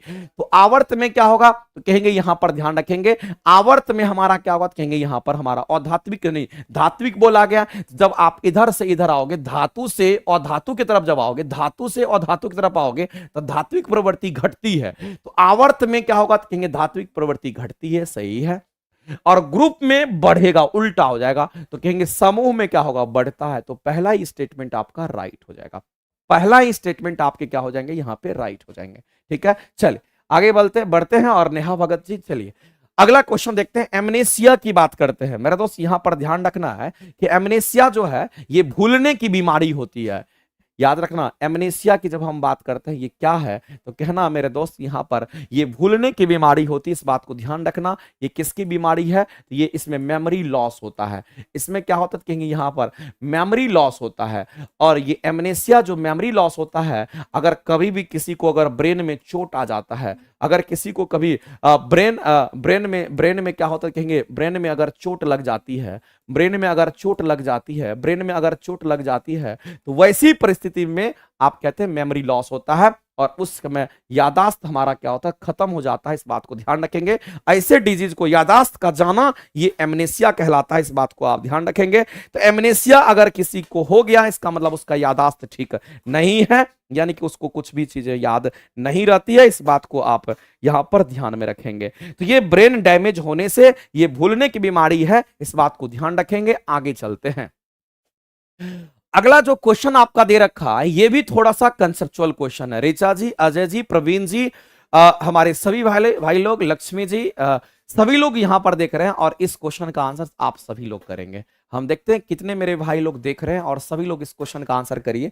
आप सभी लोगों को इस क्वेश्चन का आंसर अब तक में कर देना चाहिए था। बताइए तो क्वेश्चन का आंसर क्या करेंगे। तो इस क्वेश्चन के आंसर करने के लिए आपको एक बात पता होना चाहिए। बात यह पता होना चाहिए कि हमारा जो आंख है, हम ह्यूमन आई की बात करते हैं, हम अपनी आंख की बात करते हैं, यानी कि हम यहां पर ह्यूमन आई की बात करते हैं, हम अपनी आई की बात करते हैं, आंख की बात करते हैं। ये मानव आंख है। ये किसकी आंख है? तो मानव। तो इसके लिए स्पष्ट दूरी, यानी कहने का मतलब है इस मानव आंख की अगर हम बात करते हैं, उसके लिए हम कहें कि स्पष्ट दृष्टि के लिए, स्पष्ट दृष्टि के लिए ध्यान रखेंगे, स्पष्ट दृष्टि की अगर हम बात करते हैं, स्पष्ट दृष्टि के लिए, स्पष्ट दृष्टि के लिए जो न्यूनतम दूरी होता है वो कितना होता है? स्पष्ट दृष्टि के लिए जो न्यूनतम दूरी होता है, याद रखिएगा, ये 25 सेंटीमीटर होता है। ये डेटा है, बस याद रखना है। कम से कम कितना दूरी होना चाहिए स्पष्ट दिखने के लिए? तो 25 सेंटीमीटर दूरी पर आपको अच्छे से दिखाई देगा। ठीक है, क्लियर है। अब यहां पर समझते हैं, अगर हम बात करते हैं मेरे दोस्त की जो न्यूनतम दूरी है वो 25 है। इसी न्यूनतम दूरी को हम लोग फोकस दूरी भी कहते हैं।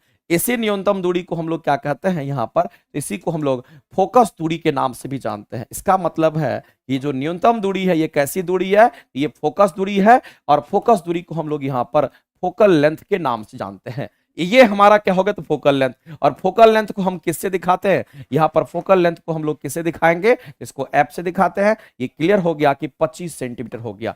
अब आप ये बताइए, हमसे ये बोला है कि सामान्य आंख, सामान्य आंख कहने का मतलब है आपकी आंख में कोई डिजीज नहीं है। सामान्य आंख की बात कही जा रही है, आंख में कोई डिजीज नहीं है।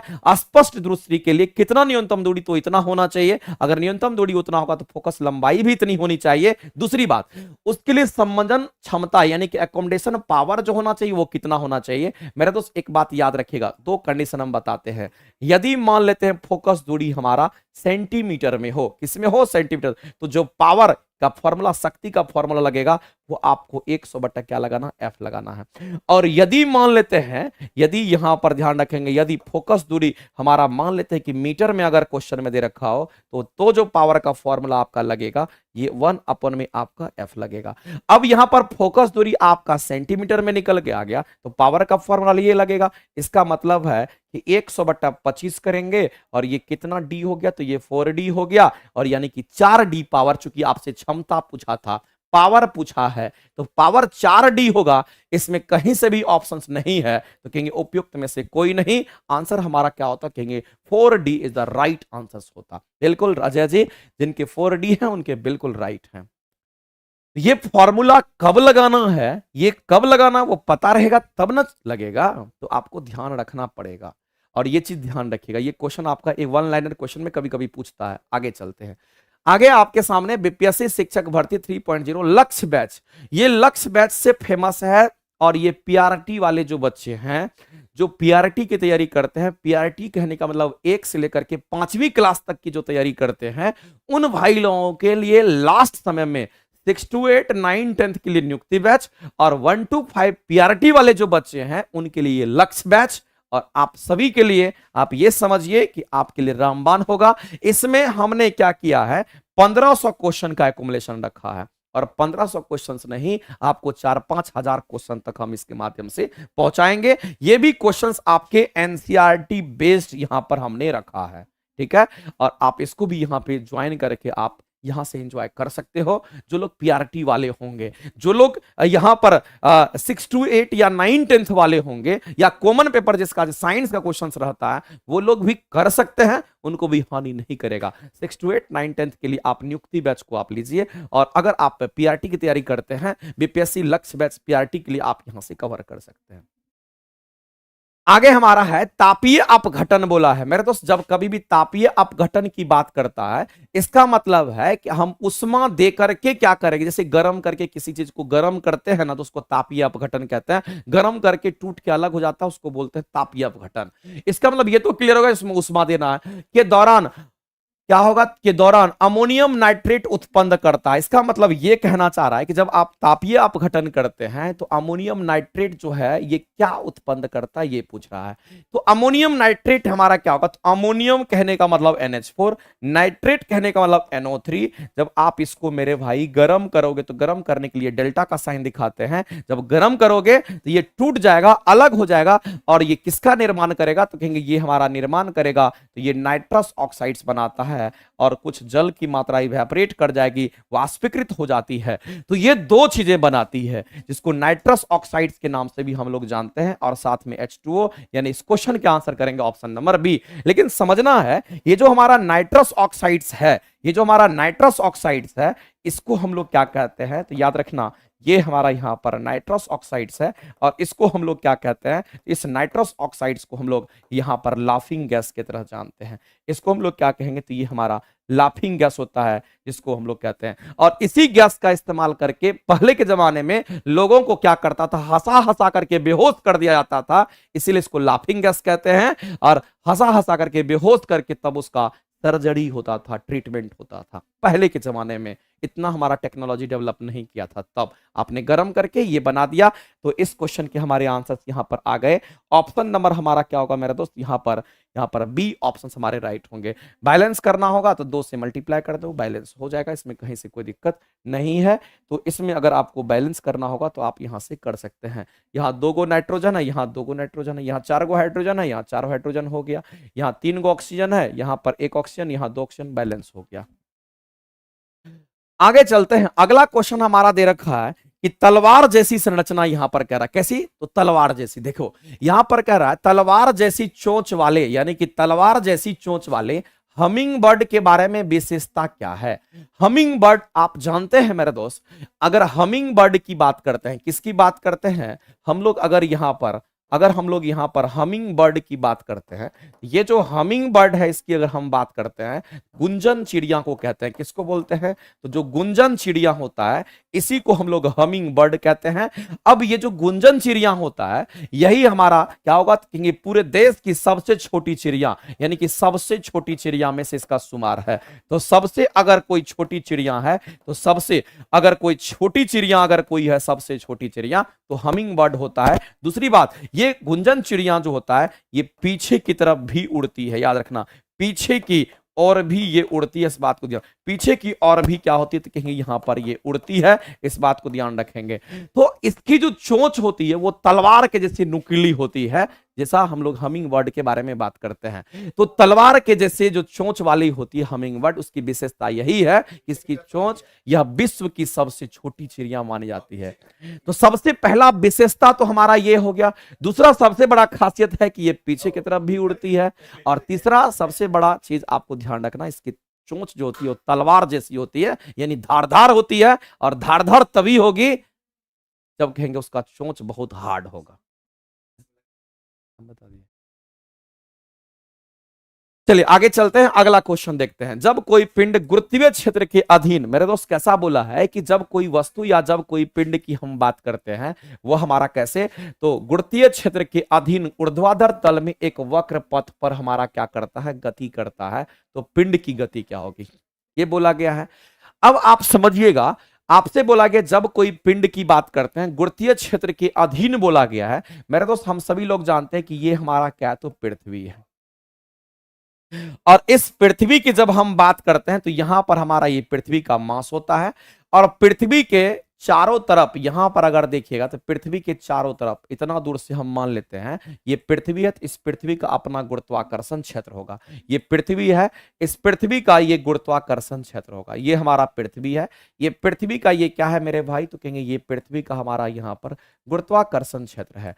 अब ये जो पृथ्वी का हमारा गुरुत्वाकर्षण यहां पर क्षेत्र हम लोगों को दिख रहा है, तो कहने का मतलब समझिए, जैसे कि हम कुछ बोल रहे हैं, आप घर में बैठ करके गाना गाते हैं, तो जहां तक आपका गाना का आवाज जाता है वहां तक आपका इफेक्ट है, जहां तक लोग सुन पाता है।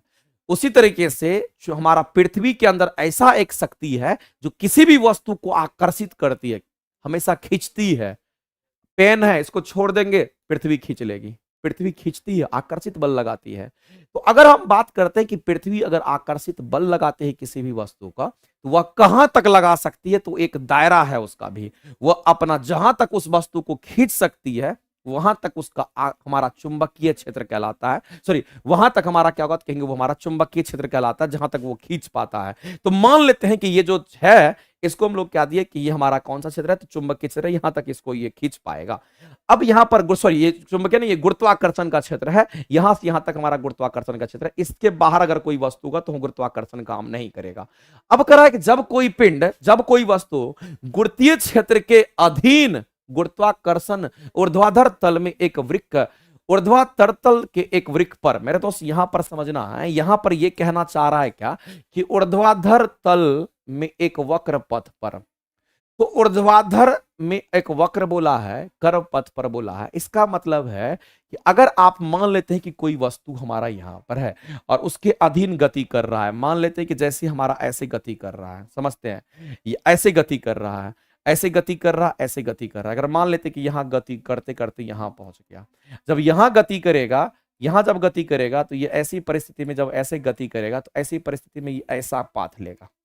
अगर गुरुत्वाकर्षण क्षेत्र को छोड़ दिया जाए तो इधर गति करेगा, और यह जो पाथ होता है, इस पाथ को हम लोग प्रक्षेप गति के नाम से जानते हैं। ये जो पाथ होता है इसी को हम लोग प्रक्षेप गति के नाम से जानते हैं। इस बात को ध्यान रखिएगा। ये कैसा पाथ है, तो कहेंगे ये प्रक्षेप गति होगा, और प्रक्षेप गति जब भी होता है तो यह द्विविमीय गति होता है। ये कितना बीमीय होगा, तो द्विविमीय गति होगा, क्योंकि ये द्विदिशात्मक होता है, द्विविमीय हमारा गति होगा।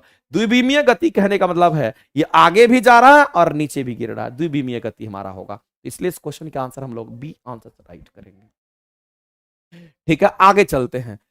अगला है कि इलेक्ट्रॉन बंधुता सबसे अधिकतम अगर किसी का होगा, क्लोरीन का होगा। इलेक्ट्रॉन ऋणात्मकता हमारा अगर होता है तो वह किसका, तो कहेंगे फ्लोरीन का। बंधुता अगर बोलेगा अधिकतम, आप कहेंगे उसका। जल प्रदूषण निवारण नियंत्रण जो है ये कब लाया गया था, तो 1974 में लाया गया था। और एयर पॉल्यूशन की अगर बात करते तो वो कब, तो 1981 में लाया गया था अधिनियम। आगे एक संयुक्त सूक्ष्मदर्शी, यानी कि हम लोग सिंपल यहां पर हम लोग कहेंगे कंपाउंड माइक्रोस्कोप की बात करते हैं। हम किसकी बात करते हैं मेरे दोस्त, यहां पर हम लोग यहां पर कंपाउंड माइक्रोस्कोप की बात करते हैं। सबसे पहला चीज है कि माइक्रोस्कोप की तो हम बात कर रहे हैं, लेकिन यह पता होना चाहिए कि जो कंपाउंड माइक्रोस्कोप होता है इसमें जो भी लेंस लगे रहते हैं उसको हम लोग उत्तल लेंस कहते हैं। याद रखिएगा, माइक्रोस्कोप को भी, कोई भी माइक्रोस्कोप हो उसमें कैसी लेंस लगी होती है, की लाइन में याद रखना, इसमें उत्तल लेंस लगा रहता है। अब ये माइक्रोस्कोप से क्या करते हैं, तो माइक्रोस्कोप से छोटी छोटी वस्तुओं को आसानी से आप बड़ा करके देख सकते हैं। दूसरी बात, अगर कंपाउंड माइक्रोस्कोप है तो उसका सही अनुक्रम आपसे पूछा गया है कि आप उसको कैसे इस्तेमाल करते हैं, और सही अनुक्रम निम्नलिखित में से इसमें से कौन सा होगा, ये आपसे यहां पर कहीं ना कहीं पूछा गया। ऑप्शन सी को देखिएगा तो आपको लगेगा, अगर आप देखेंगे तो नेत्रिका सबसे पहले होता, आंख डालिएगा, फिर आप नालिका में, फिर निकाय, फिर यहां पर लेंस, और फिर यहां पर एक जगह जमा करता है। तो ये ऑप्शन आपका क्या होगा, कहेंगे हमारा राइट हो जाएगा। ये ऑप्शन हमारा राइट, सी करेंगे करेक्ट। निम्नलिखित में से कौन सा कथन पदार्थ के संबंध में हमारा सही नहीं है, पदार्थ के संबंध में हमारा सही नहीं है। मेरे दोस्त, हम सभी लोग जानते हैं कि अगर हम पदार्थ की बात करते हैं, जिसको इंग्लिश में हम मैटर कहते हैं, तो पदार्थ हम उसको कहते हैं जो स्थान ले सकता है, पदार्थ हम उसको कहते हैं जिसका आयतन होता है, पदार्थ हम उसको कह सकते हैं मेरे दोस्त यहां पर जो हमारा फ्लो कर सकता है। तो अगर हम पदार्थ की बात करते हैं तो जनरली पदार्थ की अगर हम बात करते हैं, ये ठोस भी पदार्थ है, हमारा द्रव भी पदार्थ है, पदार्थ हमारा यहां पर गैस भी है, लेकिन इसके अलावे भी पदार्थ होते हैं जिसको हम लोग यहां पर प्लाज्मा के नाम से जानते हैं। पदार्थ ये भी होता है जिसको हम लोग यहां पर बोस आइंस्टीन कंडेंसेट के नाम से हम लोग जानते हैं, बोस आइंस्टीन कंडेंसेट के नाम से जानते हैं। जनरली ये ज्यादातर पदार्थ हमारा इस्तेमाल होता है, लेकिन समझते हैं पदार्थ के संबंध में कौन सा बात गलत है। कह रहा कि उच्च ताप पर पदार्थ प्लाज्मा बन जाता है, तो उच्च तापमान की बात करता है। हम जानते हैं कि प्लाज्मा का तापमान बहुत ज्यादा होता है मेरे दोस्त, ये बात नहीं भूलना है। इस प्लाज्मा के तापमान की अगर हम बात करते हैं, इसके टेम्परेचर रेंज की अगर हम बात करते हैं, इसका टेम्परेचर 20,000 डिग्री सेंटीग्रेड से कहां, कहेंगे 50,000 डिग्री सेंटीग्रेड तक हमारा जाता है। यानी कि बहुत ज्यादा तापमान पर हमारा क्या होता है, कहेंगे प्लाज्मा होता है। इसीलिए इस बात को आप ध्यान में रखेंगे, उच्च तापमान पर हमारा क्या होगा, तो अगर कोई भी पदार्थ का तापमान अगर बहुत ही ज्यादा है, यानी इतना ज्यादा है, तो हमारा प्लाज्मा बन जाता है। ये स्टेटमेंट सही है। उच्च तापमान मतलब बहुत ज्यादा तापमान, सही है। दूसरा, कोई भी चीज जो स्थान घेरती है वो पदार्थ कहलाता है, जगह अगर लेता है तो वो पदार्थ है, तो हम कहेंगे ये भी हमारा सही है। दूसरा, अगर बात करते हैं कोलाइड का, तो कोलाइड क्या होता है, जैसे कि आप मान लेते हैं मिल्क क्या है, तो कोलाइड है। मिल्क हमारा क्या है, तो कहेंगे कोलाइड है। और ध्यान रखेंगे कि मिल्क के अंदर क्या होता है, तो वसा होता है, फैट होता है, जो मक्खन के रूप में निकलता है। तो मिल्क में वो फैट जो होता है वो घुला हुआ रहता है, उसको कोलाइड कहते हैं। क्या बोलेंगे उसको, तो ब्लड भी कोलाइड है, सॉरी, अगर ब्लड भी हम कहेंगे कोलाइड है, अगर दूध भी कहेंगे तो कोलाइड है। तो अब कह रहा है मेरे दोस्त कि कोलाइड पदार्थ की अपेक्षाकृत बड़े कणों से बने होते हैं। नहीं, कोलाइड हमारा छोटे छोटे कण होंगे, वो बड़े कण से नहीं बने होते हैं कोलाइड, ध्यान रखेंगे। इसलिए गलत हो गया, और गलत को चूज करना था, इसलिए आंसर हमारे ये हो जाएंगे। आगे हमारा है कि इसको मिलान करना है और इसके बारे में बताना है मेरे दोस्त। ये जो आपको क्वेश्चंस पूछा गया है, ये बायोलॉजी के क्वेश्चंस आपको पूछा गया है, और इसमें से आपको एक दो चीज हम यहां पर बता देना चाहते हैं, जिसके हिसाब से आपके ये क्वेश्चन जो है आसानी से आपको यहां पर बन जाएगा।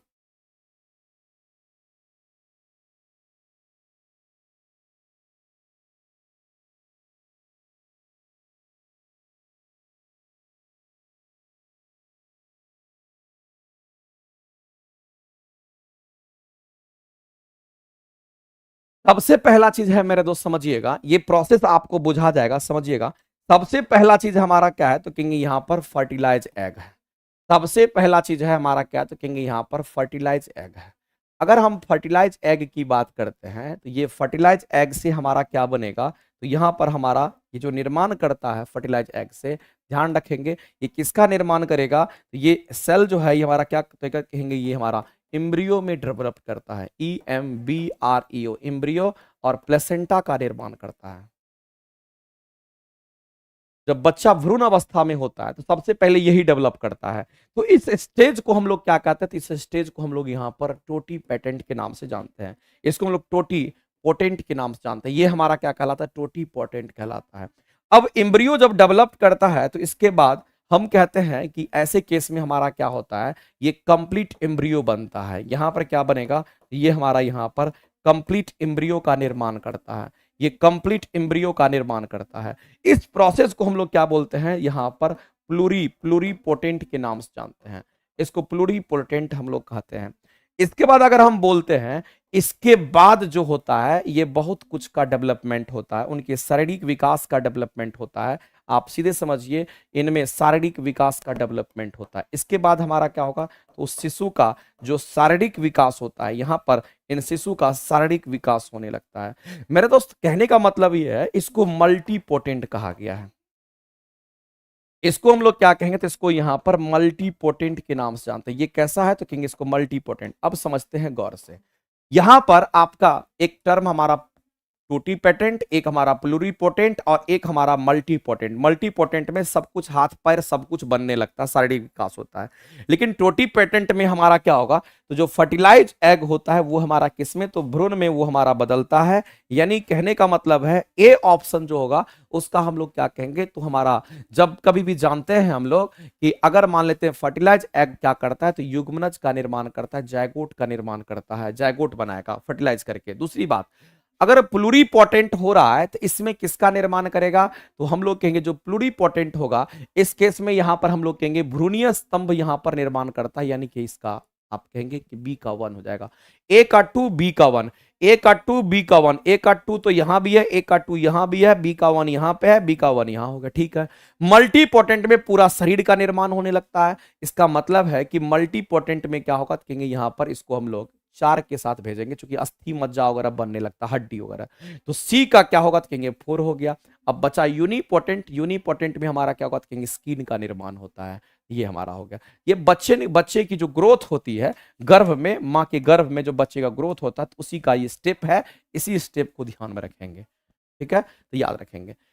आगे चलते हैं। आगे आपका शिक्षक भर्ती, बिहार बीपीएससी शिक्षक भर्ती क्लास 1 to 5 के लिए प्रचंड जीत बैच हमारे विकास सर के द्वारा ये 5000 क्वेश्चन का इसमें संग्रह है। जो लोग बीपीएससी शिक्षक भर्ती की तैयारी करते हैं 1 to 5 के लिए, क्योंकि लास्ट समय है, आप देख लीजिए, अगर जहां कहीं भी आपको लगता है तो आप वहां पर खड़े उतरिए और आपको एक क्वेश्चंस का संग्रह आपको मिलेगा, और 5000 क्वेश्चन का संग्रह, जिसमें पॉलिटी, हिस्ट्री, इकोनॉमिक्स, ज्योग्राफी आपको मिलेगा। और ये 12 फरवरी से आपका बैच स्टार्ट हुआ है, ठीक है। प्रचंड जीत बैच के नाम से जाना जाता है। आगे चलते हैं। अगला क्वेश्चन है, एक कार किसी सीधी सड़क पर विरामावस्था लेते हुए, मेरे दोस्त यहां पर बोल दिया है कि अगर सीधी सड़क पर चल रही है लेकिन अवस्था क्या है, विरामावस्था है, तो जब कभी भी क्वेश्चन में ये बोल देता है कि विराम की अवस्था है, इसका मतलब उसके प्रारंभिक वेग का मान क्या करेंगे, तो 0। अब इतना त्वरण लेते हुए 25 सेकंड की बात कर रहा है, 25 सेकंड में 50 मीटर पर सेकंड की चाल प्राप्त कर लेता है। यानी पहले रुका हुआ था, अब कुछ त्वरण के साथ चलती है, तो 25 सेकंड में इतना प्राप्त कर लेता है। यह मानते हुए कि कार में त्वरण होगा, तो बताइए कि उसमें उसकी दूरी क्या होगी। यानी कि आपको बोला कि त्वरण एक समान है, तो बताइए उसमें दूरी क्या होगी। तो मेरे दोस्त एक क्वेश्चन हम लोग यहाँ पर फॉर्मूला हम लोग लगा सकते हैं, v square equal to u square plus में कहेंगे यहाँ पर 2s होगा। अब कहेंगे ये फॉर्मूला लगेगा क्या दूरी निकालने के लिए, नहीं लगेगा। तो सबसे पहला फॉर्मूला हम लोग क्या लगाएंगे, यहाँ पर सबसे पहला फॉर्मूला हम लोग लगाएंगे v इक्वल टू क्या लगा देंगे, तो u प्लस यहां पर 80। प्रारंभिक वेग का मान क्या है, तो 0 है। ये कितना है, तो 50 है, प्लस a का मान निकालना है, टाइम आपको 25 सेकंड है, तो a का मान निकल गया 2 मीटर पर सेकंड स्क्वायर। अब आप उसको लगा दीजिए, आप कहेंगे जो लगाना है वो लगा दीजिए, आपको ये लगाना है ये लगाइए, ये लगाना है ये लगाइए। s equal to u t plus आप हाफ a स्क्वायर भी लगा सकते हैं। तो लगाइए, u का मान तो 0 ही है, और आपको हाफ a का मान 2, और टाइम कितना, तो 25 सेकंड, 25 के 25 कितना, तो कहेंगे हमारा 625 नहीं, और ऐसे वैसे कट गया। इसका मतलब है हमारा कितना मीटर की दूरी तय करेगा, तो 625 मीटर की दूरी तय करेगा। उस समय में इस क्वेश्चन के आंसर हो जाएंगे ये। यदि कोई वस्तु विराम की अवस्था में था, 25 सेकंड में अगर वह इतना दूरी मीटर पर सेकंड से अगर 25 सेकंड तक इतना मीटर पर सेकंड से चलता, तो वह कितना दूरी तय करेगा, तो वह इतना दूरी तय कर जाएगा, ठीक है। तो पहले ए नहीं दिया रहा, ए निकाल लिए। अब इससे हम लोग एस निकाल लिए, ठीक है। 2 फॉर्मूला इस्तेमाल हुआ गति के समीकरण का। आगे चलते हैं। अगला है निम्नलिखित कौन सा रासायनिक परिवर्तन है। रासायनिक परिवर्तन मतलब किसी भी चीज का जल जाना। अगर जल जाता तो ओरिजिनल चीज तो बनेगा नहीं, इसलिए पटाखा अगर जल जाएगा तो फिर से पटाखा हमारा नहीं बन सकता है, इसलिए कहेंगे ये रासायनिक परिवर्तन। मैग्नीशियम तार का गर्म होना, तार गर्म होगा तो ठंडा करेंगे फिर ओरिजिनल तार हो जाएगा। कपड़े सूखना, कपड़ा सूख जाएगा तो गीला करेंगे तो गीला हो जाएगा। तो ये सब हमारा क्या, तो कहेंगे ये सब जो हम लोग का यहाँ पर देख रहा है, तो ये हमारा कैसा है, तो भौतिक परिवर्तन को दिखा रहा है। ये दोनों किसको दिखा रहा है, तो भौतिक परिवर्तन को दिखा रहा है। जो उल्टा भी हो सकता है उसको भौतिक परिवर्तन, जो उल्टा नहीं होगा वो हमारा रासायनिक परिवर्तन। नेक्स्ट हमारा वेटलैंड डे जो मनाते हैं वो कब, तो 2 फरवरी को मनाते हैं, शायद याद रखिएगा। वेटलैंड डे कब मनाते हैं, तो याद रखना मेरे भाई 2 फरवरी को हम लोग इसको मनाते हैं। अगला है शीतलन की दर। आपको देखो यहां शीतलन की दर बोला है, किस पर निर्भर करता है, तो जो शीतलन की दर होती है वो किस पर निर्भर करेगा मेरे दोस्त, हम लोग जानते हैं शीतलन की दर जो होती है वो तापमान पर निर्भर करेगा।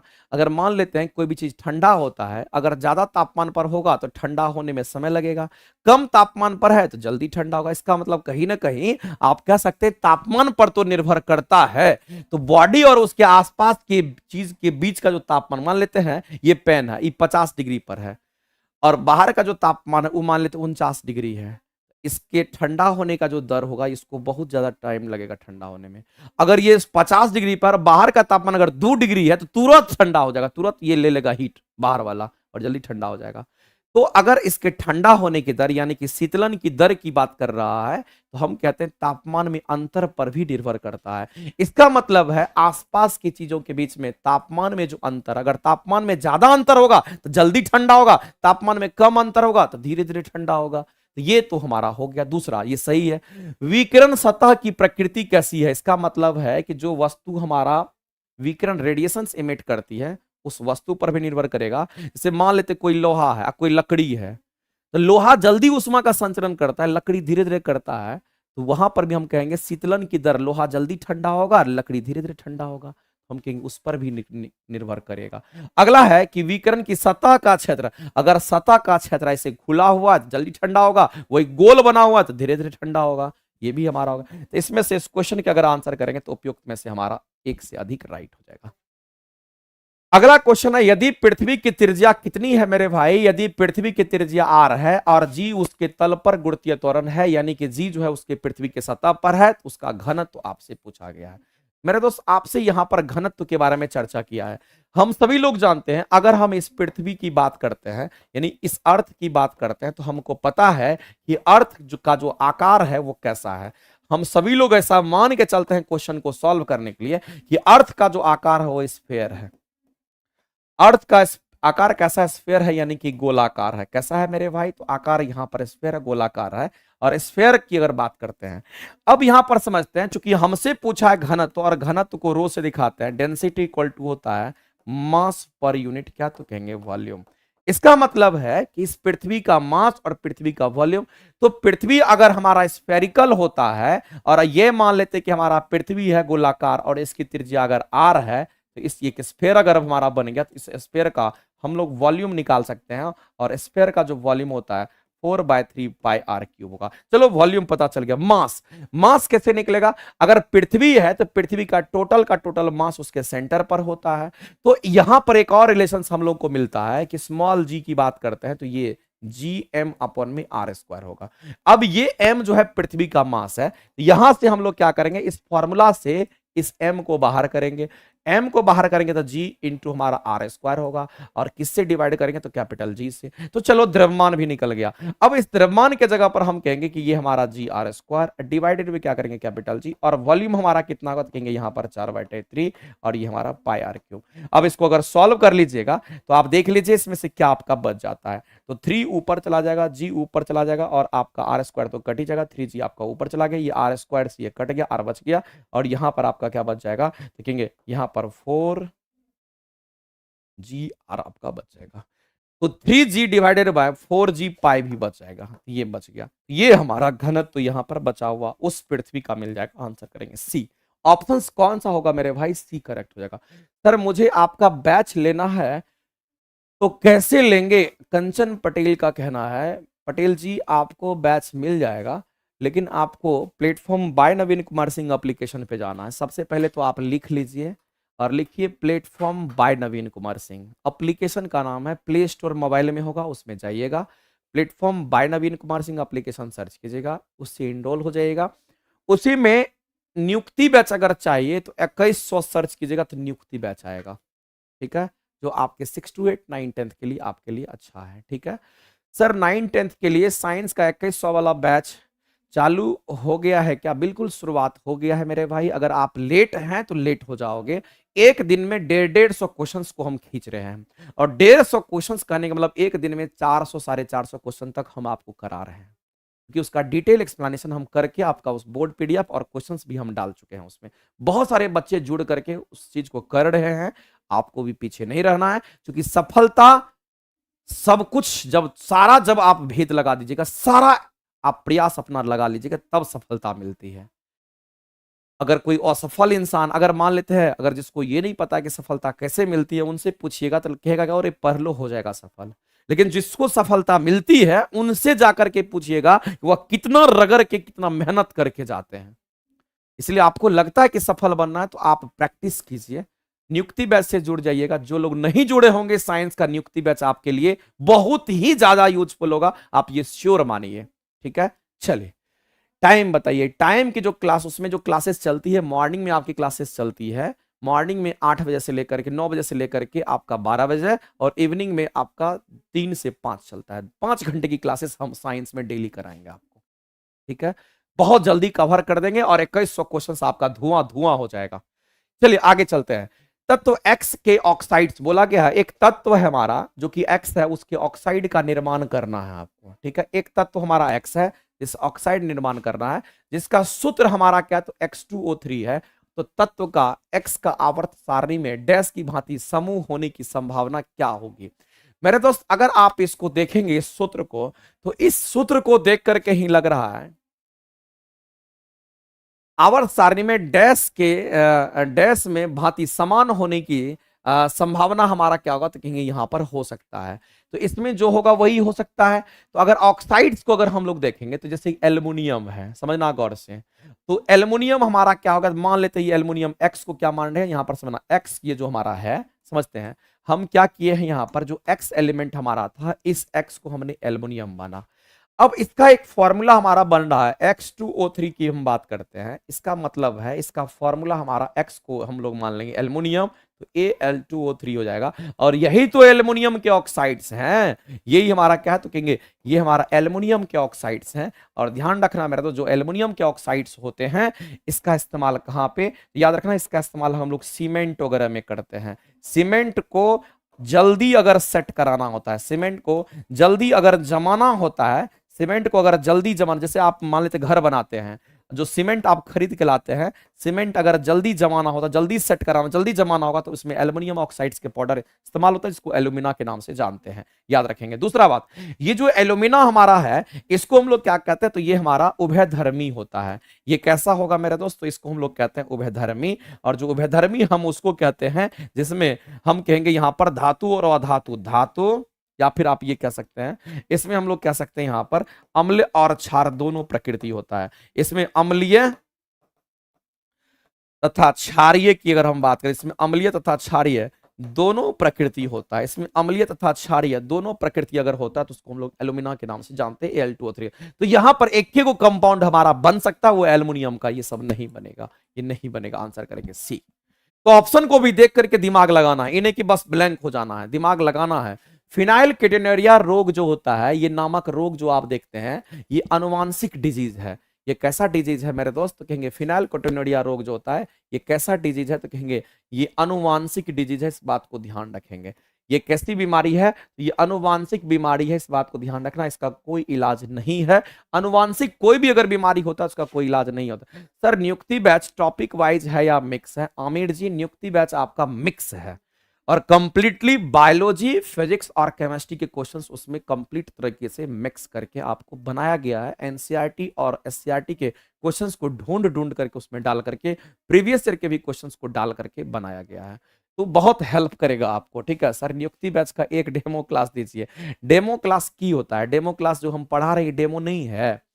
तुम लोग तो ऐसा करते हो ना यार, जिंदगी भर तुम जजे करते रह जाओगे कि कौन क्या है।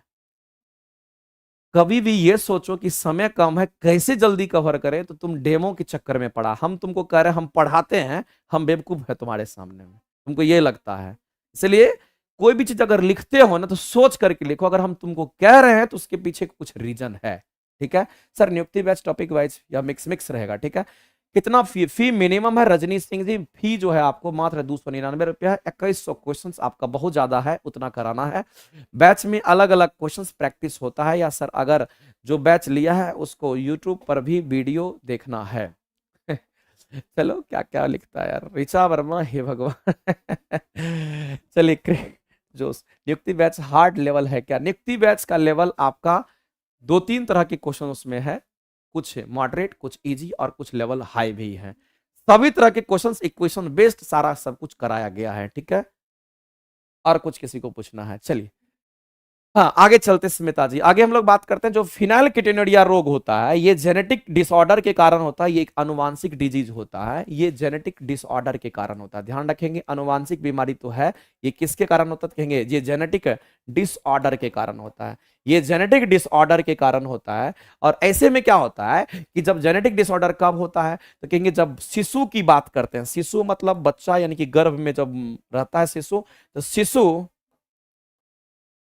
शिशु जब क्या होता है कि जब शिशु की हम बात करते हैं मां के गर्भ में होता है, तो उसी समय ऐसा होता है गर्भ में पल रहे जो बच्चे होते हैं उनका ब्रेन विकसित नहीं हो पाता है। ध्यान रखेंगे, आप ऐसे समझिए गर्भ में पल रहे बच्चे का जो ब्रेन होता है वो विकसित नहीं हो पाता, ऐसे समझिए ज्यादा सही रहेगा। गर्भ में पल रहे बच्चे का ब्रेन जो होता है, ब्रेन विकसित नहीं हो पाता है,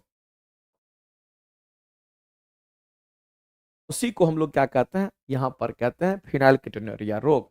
यानी कहने का मतलब है ऐसे केस में क्या होगा मेरे दोस्त, एक और चीज इसमें ध्यान रखना है, ऐसा क्यों होता है तो आपको ध्यान रखना है मेरे दोस्त, इसमें एक हमारा यहाँ पर एमिनो एसिड्स होता है, और वह जो एमिनो एसिड होता है माँ के गर्भ में, यानी कि आप यूट्रस की बात करते हैं उसी में ये होता है जिसको हम लोग बोलते हैं फिनाइला एलिनिन, फिनाइल एलेनिन के नाम से हम लोग जानते हैं। ये कहां पर, तो ये हमारा एक यहां पर एमिनो एसिड है,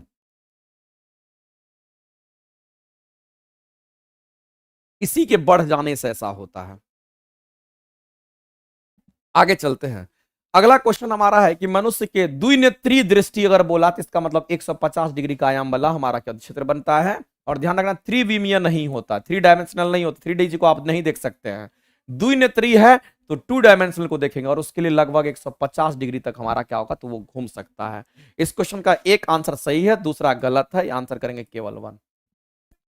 आगे चलते हैं, अगला दे रखा है कि पी ऑर्बिटल में रह सकता है। मेरे दोस्त एसपीडीएफ हम लोग पढ़ते हैं, जो पी ऑर्बिटल हमारा जैसे एस है, इसमें बाहरी कक्षा में 2 होगा, पी ऑर्बिटल है इसमें बाहरी कक्षा में, पी ऑर्बिटल में कितना तो कहेंगे ऐसे समझिएगा, अगर पी ऑर्बिटल की हम बात करते हैं तो ये हमारा क्या, तो कहेंगे ये पी ऑर्बिटल है। ठीक है, तो पी ऑर्बिटल में रह सकते हैं, क्या रह सकते हैं, इलेक्ट्रॉन कितने हमारा किस ऑर्डर में रह सकता है। तो पी जैसे मान लेते हैं कि ये हमारा पी ब्लॉक है, समझते हैं ये हमारा पी ब्लॉक के लिए हमने एक चैम्बर बनाया इलेक्ट्रॉनिक विन्यास के हिसाब से, एक क्लॉकवाइज तो एक एंटी क्लॉकवाइज, यानी दोनों अलग अलग डायरेक्शन में हमारा इलेक्ट्रॉन को सजाया जाता है। और बाउ प्रिंसिपल इलेक्ट्रॉनिक विन्यास के आधार पर एक हमारा क्लॉकवाइज, एक हमारा एंटी क्लॉकवाइज, एक हमारा क्लॉकवाइज, यानी कहने वाला एक क्लॉकवाइज तो एक एंटी क्लॉकवाइज ग्रुप में, दोनों उल्टा ये रहता है इलेक्ट्रॉन, इसलिए विपरीत चक्रण के 2 इलेक्ट्रॉन हमारा यहां पर रह सकता है। एक क्यूबिक मिलीमीटर बोला मेरे दोस्त, यहां पर एक क्यूबिक मिलीमीटर अगर बोला, इसका मीनिंग क्या है, एक क्यूबिक मिलीमीटर यानी कि 1 मिलीमीटर का क्यूब बोल रहा है, इसका मतलब ये वॉल्यूम है, ये क्या है, तो ये वॉल्यूम दे रखा था, वॉल्यूम कितना दे रखा है, तो यहां पर जो आयतन दे रखा है वॉल्यूम, वह 1 मिलीमीटर वॉल्यूम दे रखा है। अब इसमें कह रहा है कि रक्त में लगभग कितनी एर्थ्रियोसाइट्स होता है, एर्थ्रियोसाइट्स का मतलब होता है मेरे दोस्त यहां पर आरबीसी, एरिथ्रियोसाइट्स का मतलब होता है यहां पर आरबीसी, और आरबीसी का जो आकार होता है वो कैसा होता है आपको पता होना चाहिए। आरबीसी का जो आकार होता है ये बाइकनकेव होता है, याद रखना ये क्वेश्चन पूछता है, आरबीसी आकार कैसा होगा, तो ये बाइकनकेव होता है। और आरबीसी की संख्या कितनी होगी 1 मीटर वॉल्यूम में, कितना होगा, तो 1 मीटर वॉल्यूम में इसकी जो संख्या होती है आरबीसी की, 1 मीटर वॉल्यूम में ध्यान रखेंगे कितना आरबीसी की संख्या में प्रेजेंट रहेगा, तो इतने वॉल्यूम में, इतने हमारे वॉल्यूम खून में कितना, तो कहेंगे आरबीसी जो होगा 50 लाख, 50 ये संख्या में होता है, आरबीसी हमारा क्या होता है, सॉलिड होता है, ठोस होता है, 50 लाख होता है, और 50 लाख कहने का मतलब इसमें से कोई ऑप्शन नहीं है, तो कहेंगे ऑप्शन नंबर ई। 50 लाख को बोलते हैं हम लोग यहाँ पर कितना, तो 50 लाख को बोलते हैं 5.5 मिलियन, हमारा 5.5 हमारा क्या होगा, तो कहेंगे यहाँ पर 5.5 हमारा मिलियंस आरबीसी वहां पर हमारा प्रेजेंट होता है। आगे चलते हैं, नेक्स्ट, जब प्रकाश दूसरे माध्यम में जाती है तो क्या नहीं होता है, मेरे दोस्त ध्यान समझना, जब प्रकाश एक माध्यम से, समझना प्रकाश की हम बात करते हैं, प्रकाश जब भी माध्यम परिवर्तन करता है, क्या, प्रकाश जब भी प्रकाश जब भी माध्यम परिवर्तन करता है तो माध्यम परिवर्तन में प्रकाश का अपवर्तन होता है। ध्यान रखेंगे, माध्यम परिवर्तन अगर होता है तो हम कहते हैं कि प्रकाश का अपवर्तन हुआ है, या फिर हम कह सकते हैं यहां पर कि प्रकाश का अपवर्तन होने के लिए, प्रकाश का क्या होने के लिए, अपवर्तन होने के लिए माध्यम में परिवर्तन होना जरूरी है। माध्यम परिवर्तन मतलब सघन से विरल या विरल से सघन होगा, लेकिन ध्यान रखना है कि माध्यम परिवर्तन के दौरान क्या क्या बदल सकता है, तो माध्यम परिवर्तन के दौरान याद रखना आवृत्ति में कोई परिवर्तन नहीं होता है, आवृत्ति नियत होता है, इसमें कोई परिवर्तन नहीं होता है। क्या क्या बदलेगा, तो वेग बदलेगा, क्या बदलेगा, तो तरंगदैर्घ्य बदलेगा, वेग बदलेगा, तरंगदैर्घ्य बदलेगा हमारा ये सब हमारा क्या होता है, ये सब हमारा बदलता है, ये सब हमारा क्या होगा, तो यहाँ पर बदलता है, लेकिन आवृत्ति नहीं बदलती है, ध्यान रखेंगे। तो प्रकाश जब हमारा, जब प्रकाश दूसरे माध्यम के अंदर जाता है, एक माध्यम से दूसरे माध्यम यानी कि दूसरे माध्यम के अंदर जाता है, तो उसकी आवृत्ति में कोई परिवर्तन नहीं होगा, लेकिन उसका हमारा वेग या फिर कहेंगे तरंगदैर्घ्य या फिर हम कहेंगे यहां पर एनर्जी, ये सब हमारा बदलता रहता है। ठीक है, आगे चलते हैं, अगला हमारा है, ये क्वेश्चन आपका एकदम खतरनाक है, एक बार इस क्वेश्चन के आंसर करके बता दीजिए।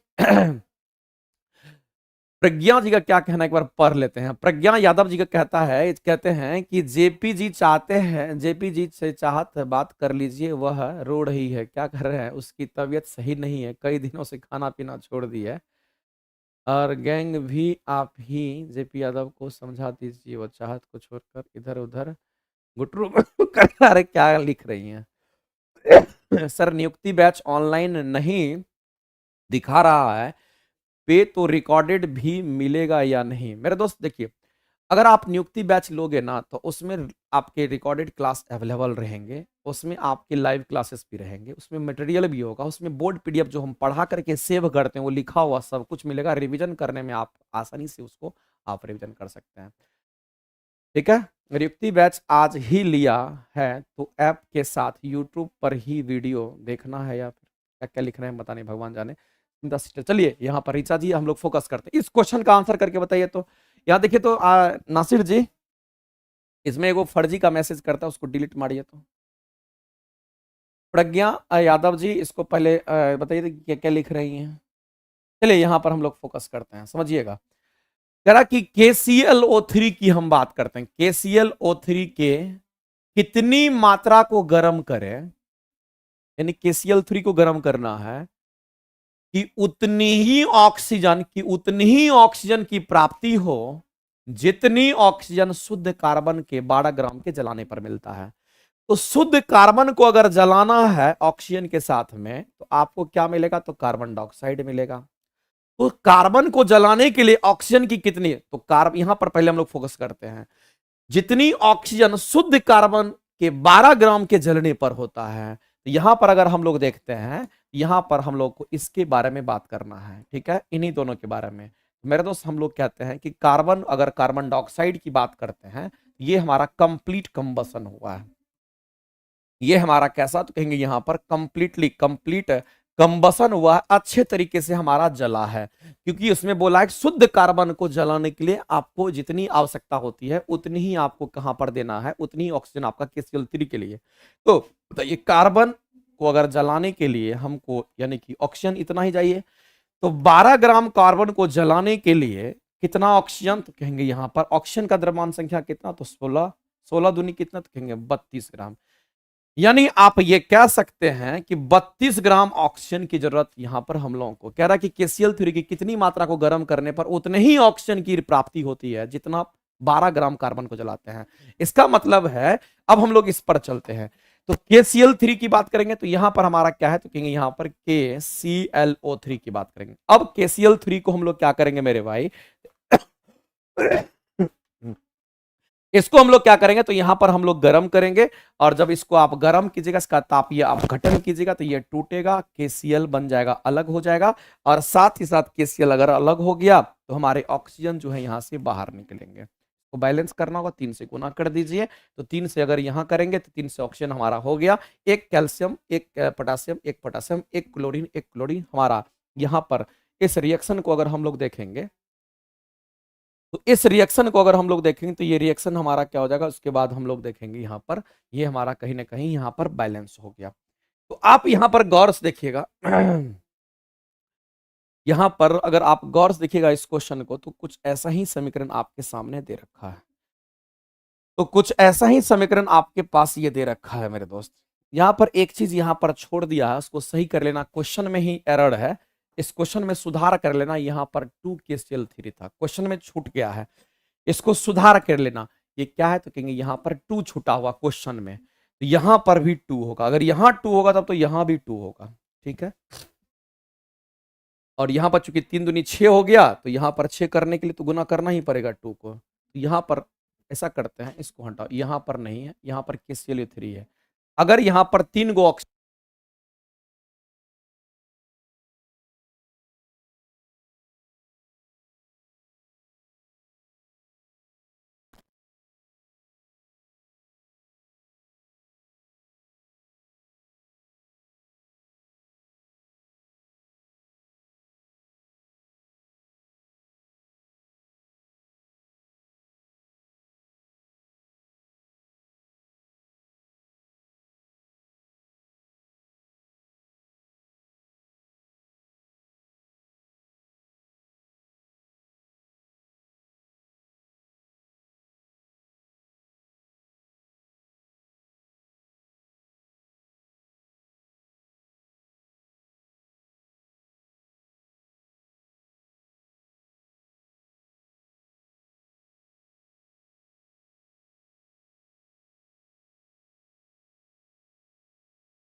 तैयारी जो है आपका पढ़ के होता है, मेहनत करके होता है, इस बात को ध्यान रखिएगा।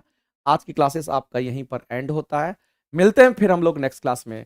अगर आपको ध्यान रखिएगा, अगर आपको नियुक्ति बैच से जुड़ना है तो नियुक्ति बैच में जाइएगा, प्लेटफॉर्म बाय नवीन कुमार सिंह एप्लीकेशन पर साइंस का 2100 क्वेश्चन का महासंग्रह आपको वहां पर देखने को मिलेगा। आपके नियुक्ति के लिए वो काफी है, ठीक है। हम आपको बहुत ही ज्यादा डिटेल में वहां पे करा रहे हैं, बहुत बेनिफिट आपको वहां पे होगा, ठीक है। तो आज के लिए इतना ही, धन्यवाद। मिलते हैं फिर अगली क्लास में। Okay, bye bye.